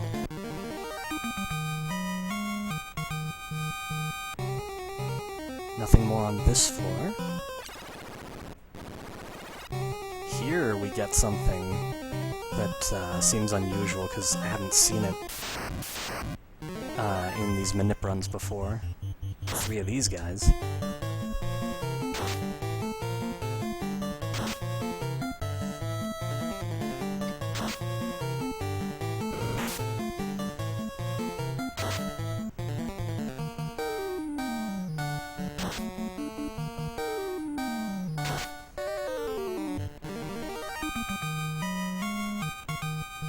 Next is the blue D. 1, 2. This is a 2-round fight. And 1, 2, 3.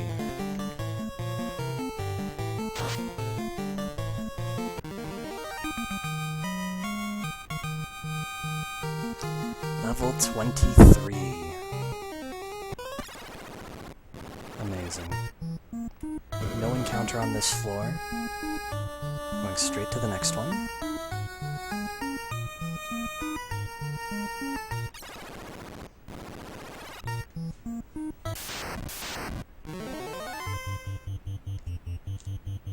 Evil Man is another enemy that we didn't see before in manipulations, and notice he cast X-Fer, and it actually worked.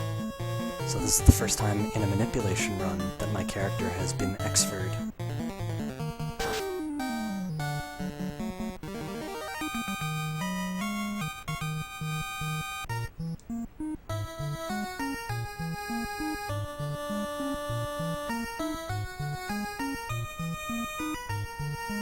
Very important to pick this up for the creation of the second most powerful sword in the game.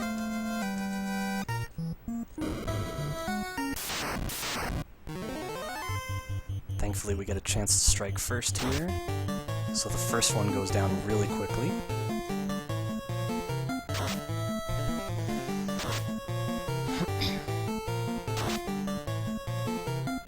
No nuke, Ice Blue. Thankfully.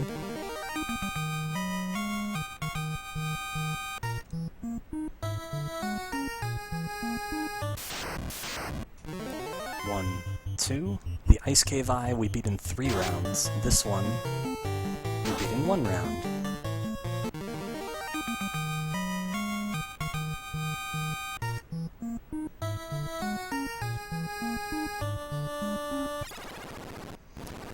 No enemy on this floor.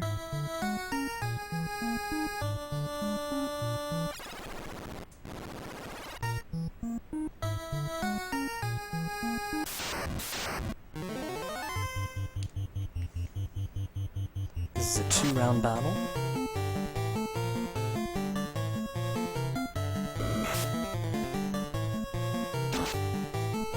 There it is.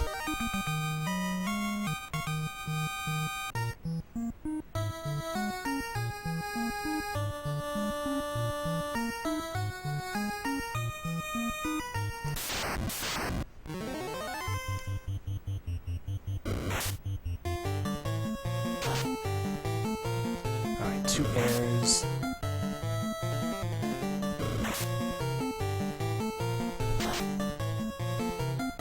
And we're on our way. Oh, it makes a huge difference, Kelly. You'll see that in the unmanipped runs. Excalibur and Massmune are the only two weapons that really get significant damage done against even Tiamat, really. But especially like Chaos and a few others. It's really all about Excalibur and Massmune.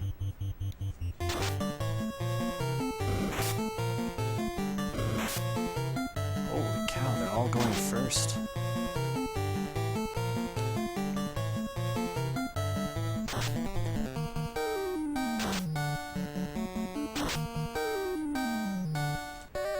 So, like, I've had a lot of runs where, like, obviously we have defense against Tiamat 1, and, yeah, Massmune's a given, absolutely.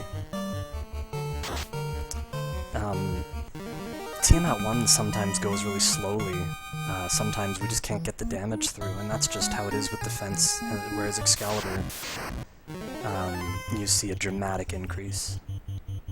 Very powerful sword.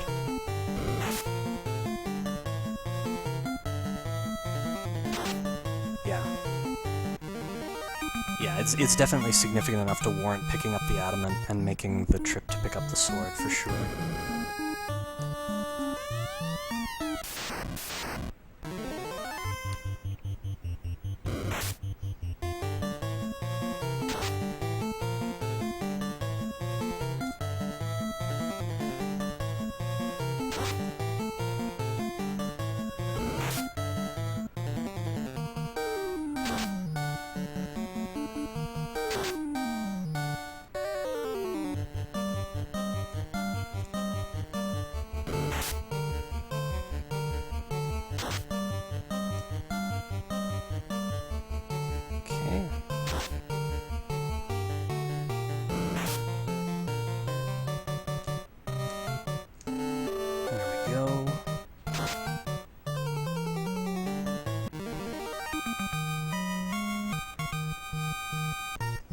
How are we doing?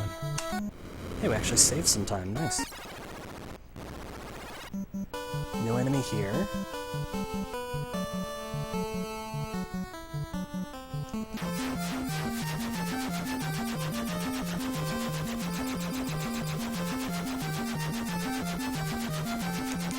There's Crescent Lake.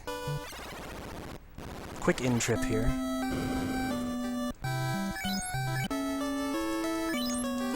So here's another interesting change.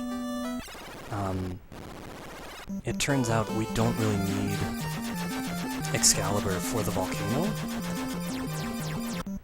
And so we're gonna do the volcano before we actually get the sword.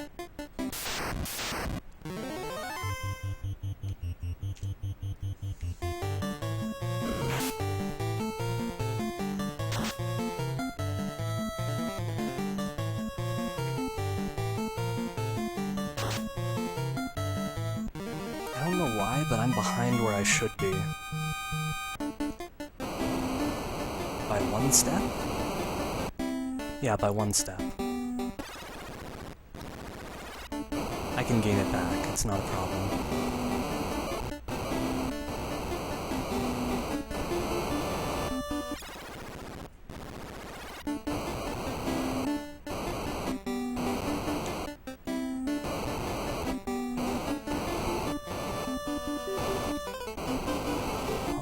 Somewhere. Not a problem. I just don't know where I lost it. It's kind of weird.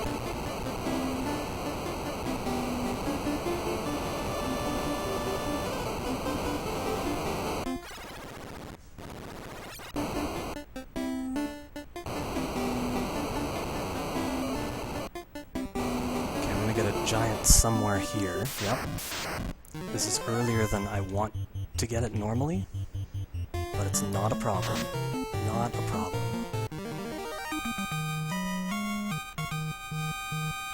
We're just one step behind, that's all.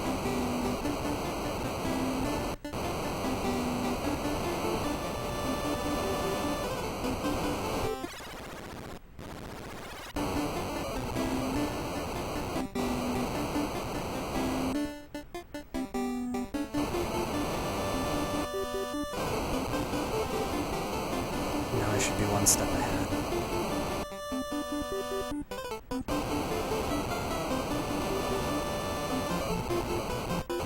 I'm gonna give that step back, that's fine.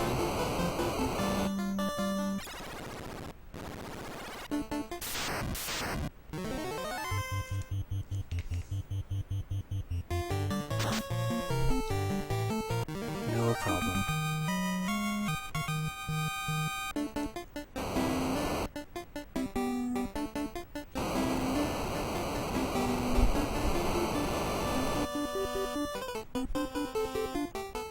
Where did I do that ruler?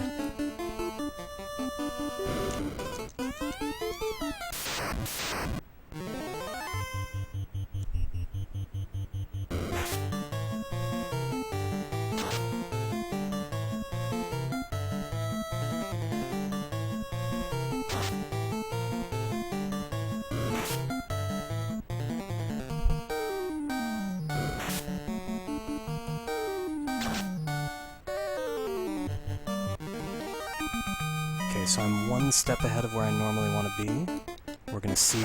Oh, never mind. I'm exactly where I want to be. That's right, I gave the step back. I forgot about that. I gave the step back. Okay. Oh, no worries. No worries. First stop is Elfland. We need an inn refill. And this one is on the way to the Dwarf Cave. Oh, oh no, don't do it. Wow, that's bad.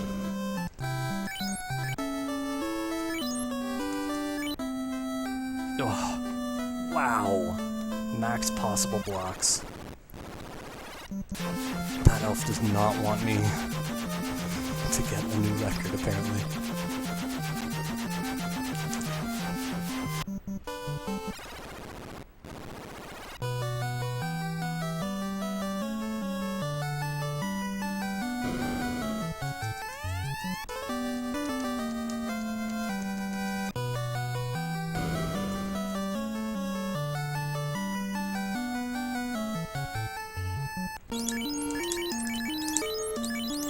Ribbon.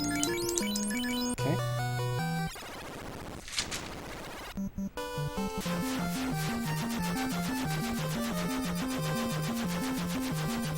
There's the Temple of Fiends.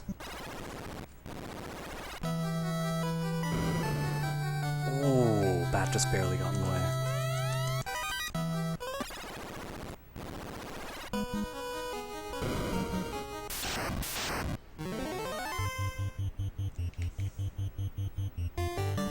Everything's still looking good.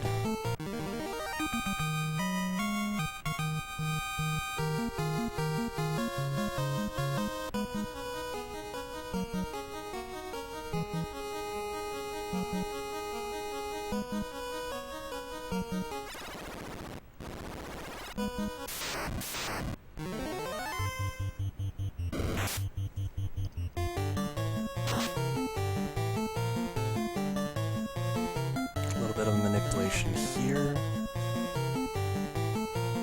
I don't know how strong this enemy is, but this manipulation might be just to get him in one hit, as well as to get the next battle down to 5 enemies.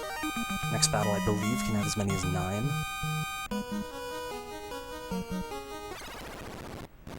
We didn't get a bad man battle before, but whatever the reason is that this is here, it's for a good reason.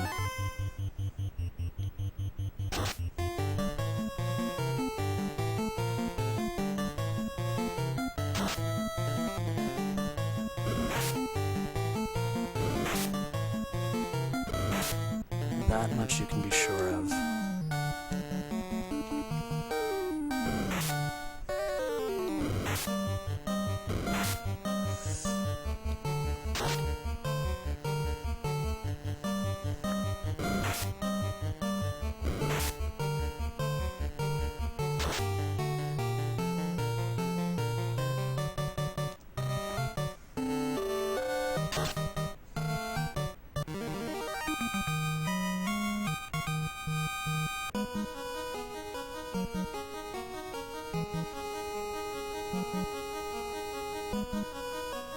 Okay.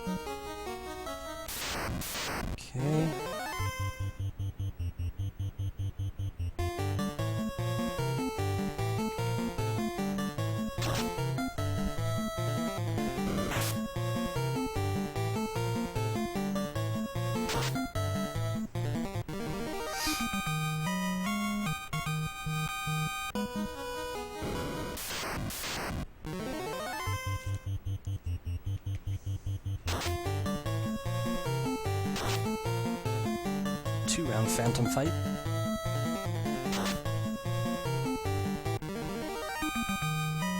This is where we use the loot.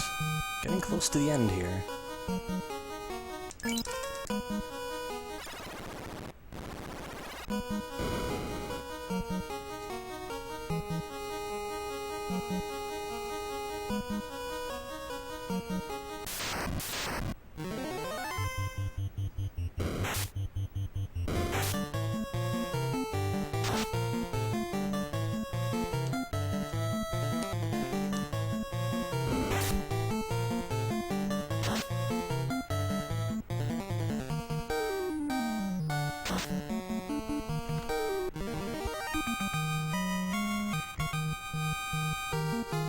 Level 26 hype.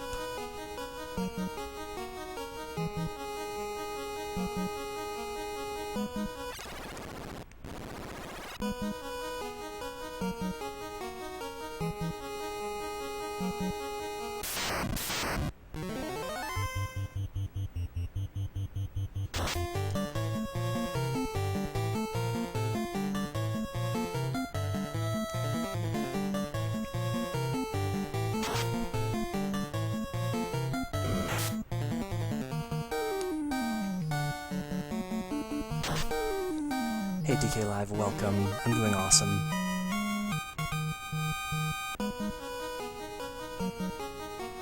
No more battles on this floor.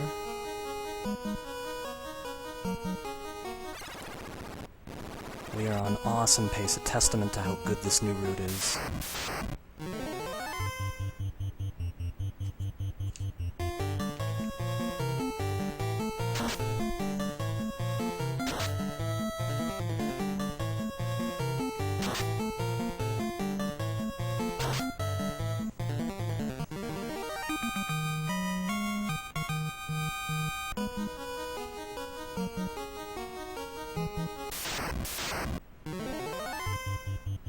Again, very nice that we get a chance to strike first here. These battles are so quick. It's amazing.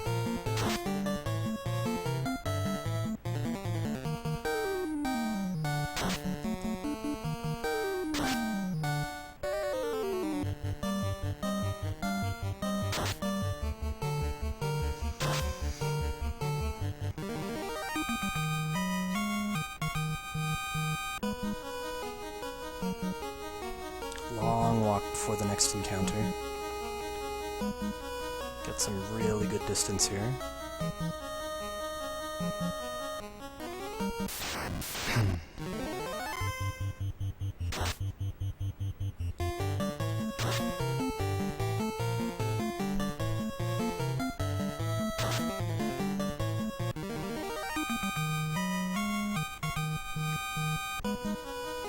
Time for Lich 2.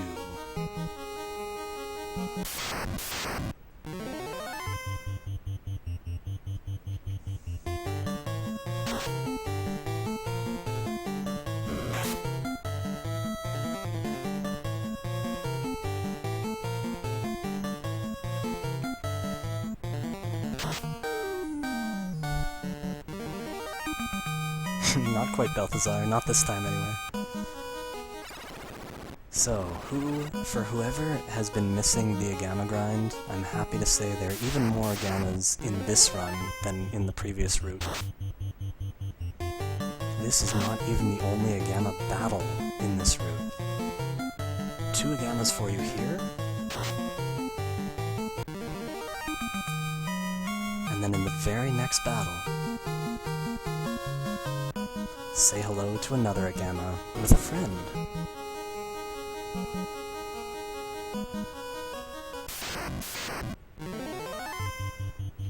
We take out the friend in the first round. So that's 3. 3 Agamas.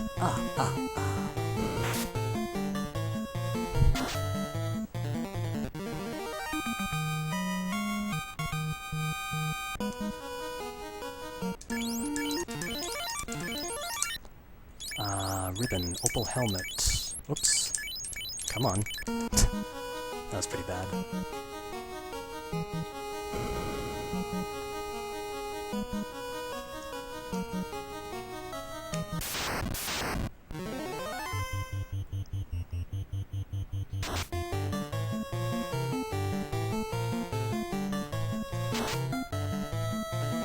Yeah, when you menu quickly, you see that happen in a lot of people's Final Fantasy runs. When you menu quickly and exit like a heal or whatever on the exact right frame, it'll cut out the music entirely until you get to another screen.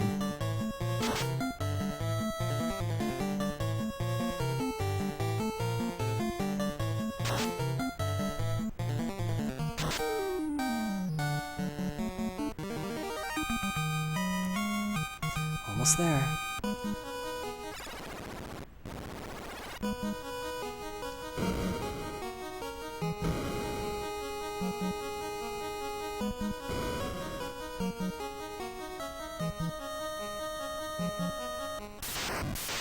Three waters.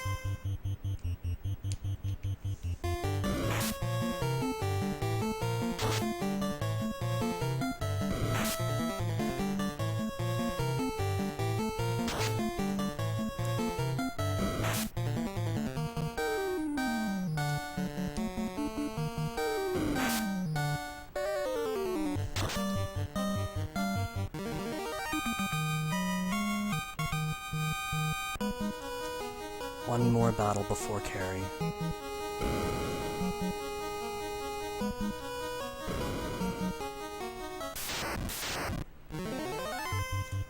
And it's a big one. 5 enemies. We have to fight them all.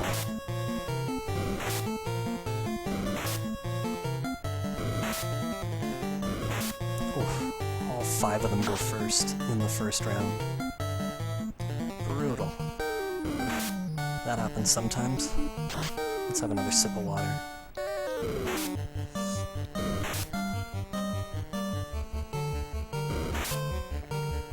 You know, since we're on the water floor, seems appropriate.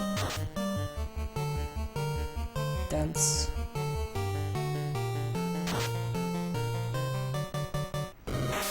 And dance.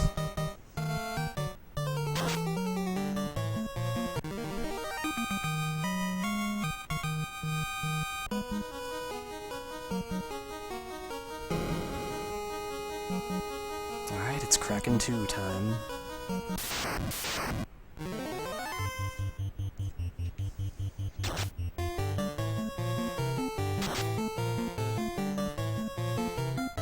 Ink hype.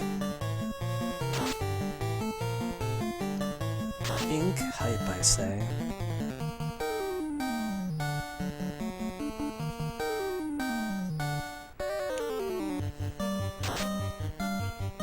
And lit 2 hype.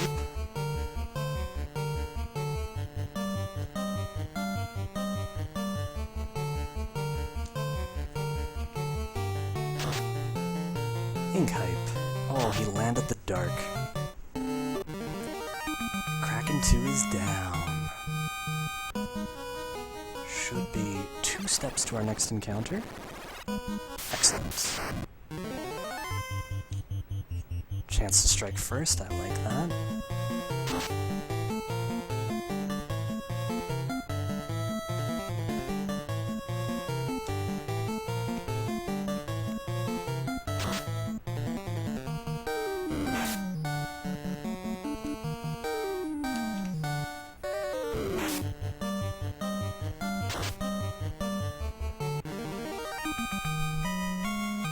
Almost there.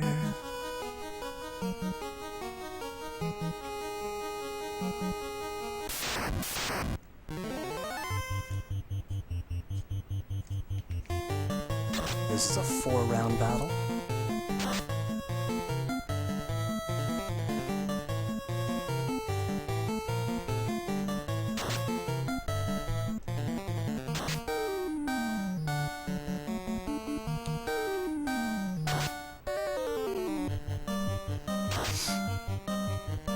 round 4.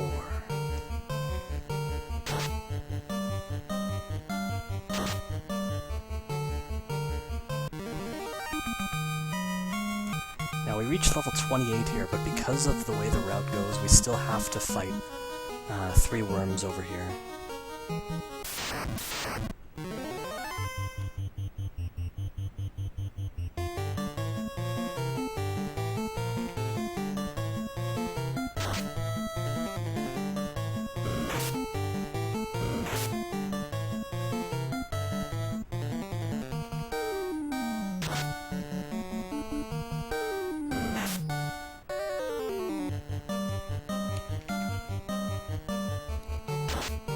Alright, we're all set.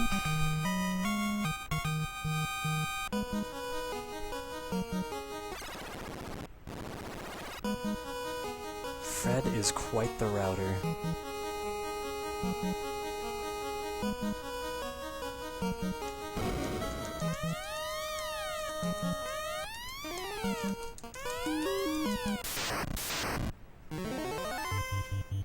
The final battle.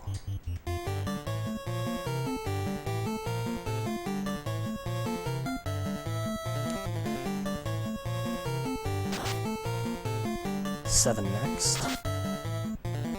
1, 2, 3, 4, 5, 6, 7.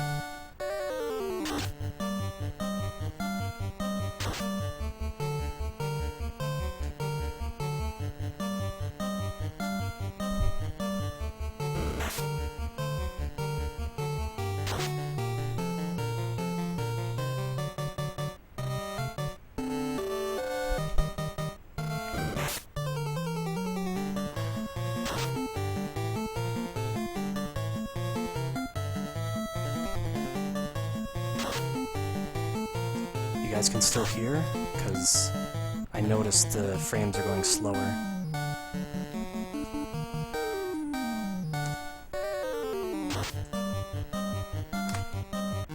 So there we go, 2:23:16. I hope you guys could see every little bit of that. I started a local recording for the ending just in case. Can you guys see it? Yeah, my frame rate dropped like a lot, and I don't know why. But hopefully you can see it.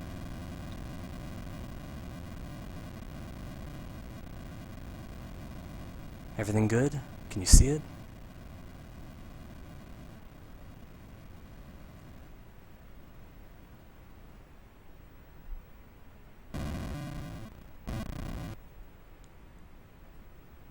Last graphic was pre-T in that, wow. So the final time is 2:23:16. I'm sorry you guys can't see it right now. I don't know what's going on with the frame rate.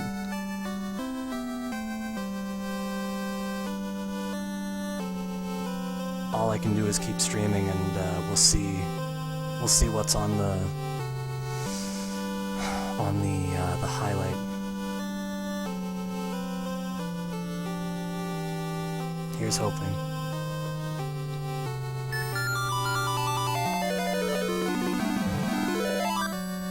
fcoughlin, thank you so much for hosting. Much appreciated. Again, I really hope what Twitch picked up was a little bit clearer. My frame rate is still ridiculously slow. I don't know what's going on.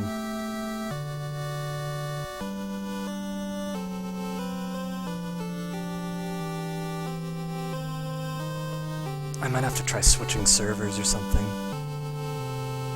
Might just be having trouble with this server.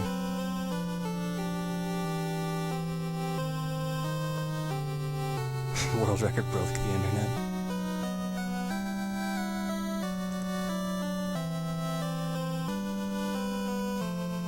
Thank you all so much for the GGs. Thank you so much for hosting, fcoughlin. Hope you had a wonderful stream tonight.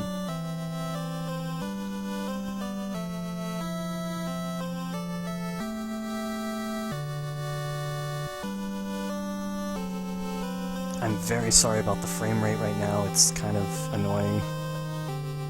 But, again, hopefully Twitch, what lasts on Twitch, hopefully Twitch picked up most of it.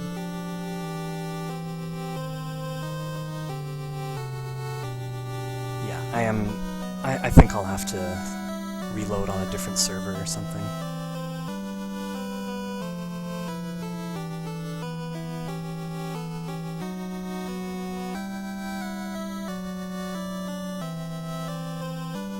All of Twitch had a lot of lag? Okay.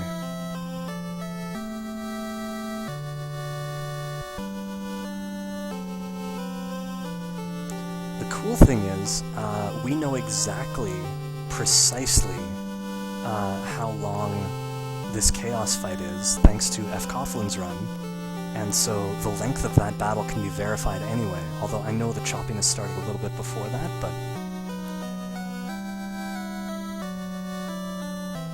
Anyway, I'd be happy to run it again soon.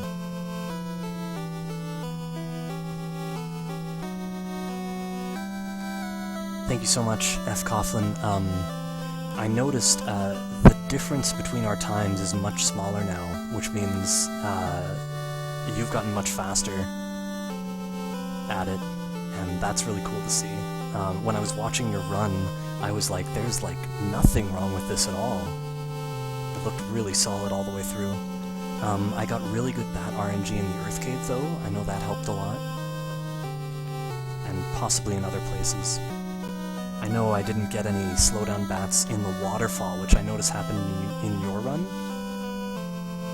So yeah, differences like that are significant for sure. Alright, Ruler, have a good sleep. We'll talk to you later. So as always, thank you all so much for watching. Thank you to fcoughlin for creating this amazing route. It's been a blast to run once again. Both of our best times are 2:23s now. It's Twitch? Okay.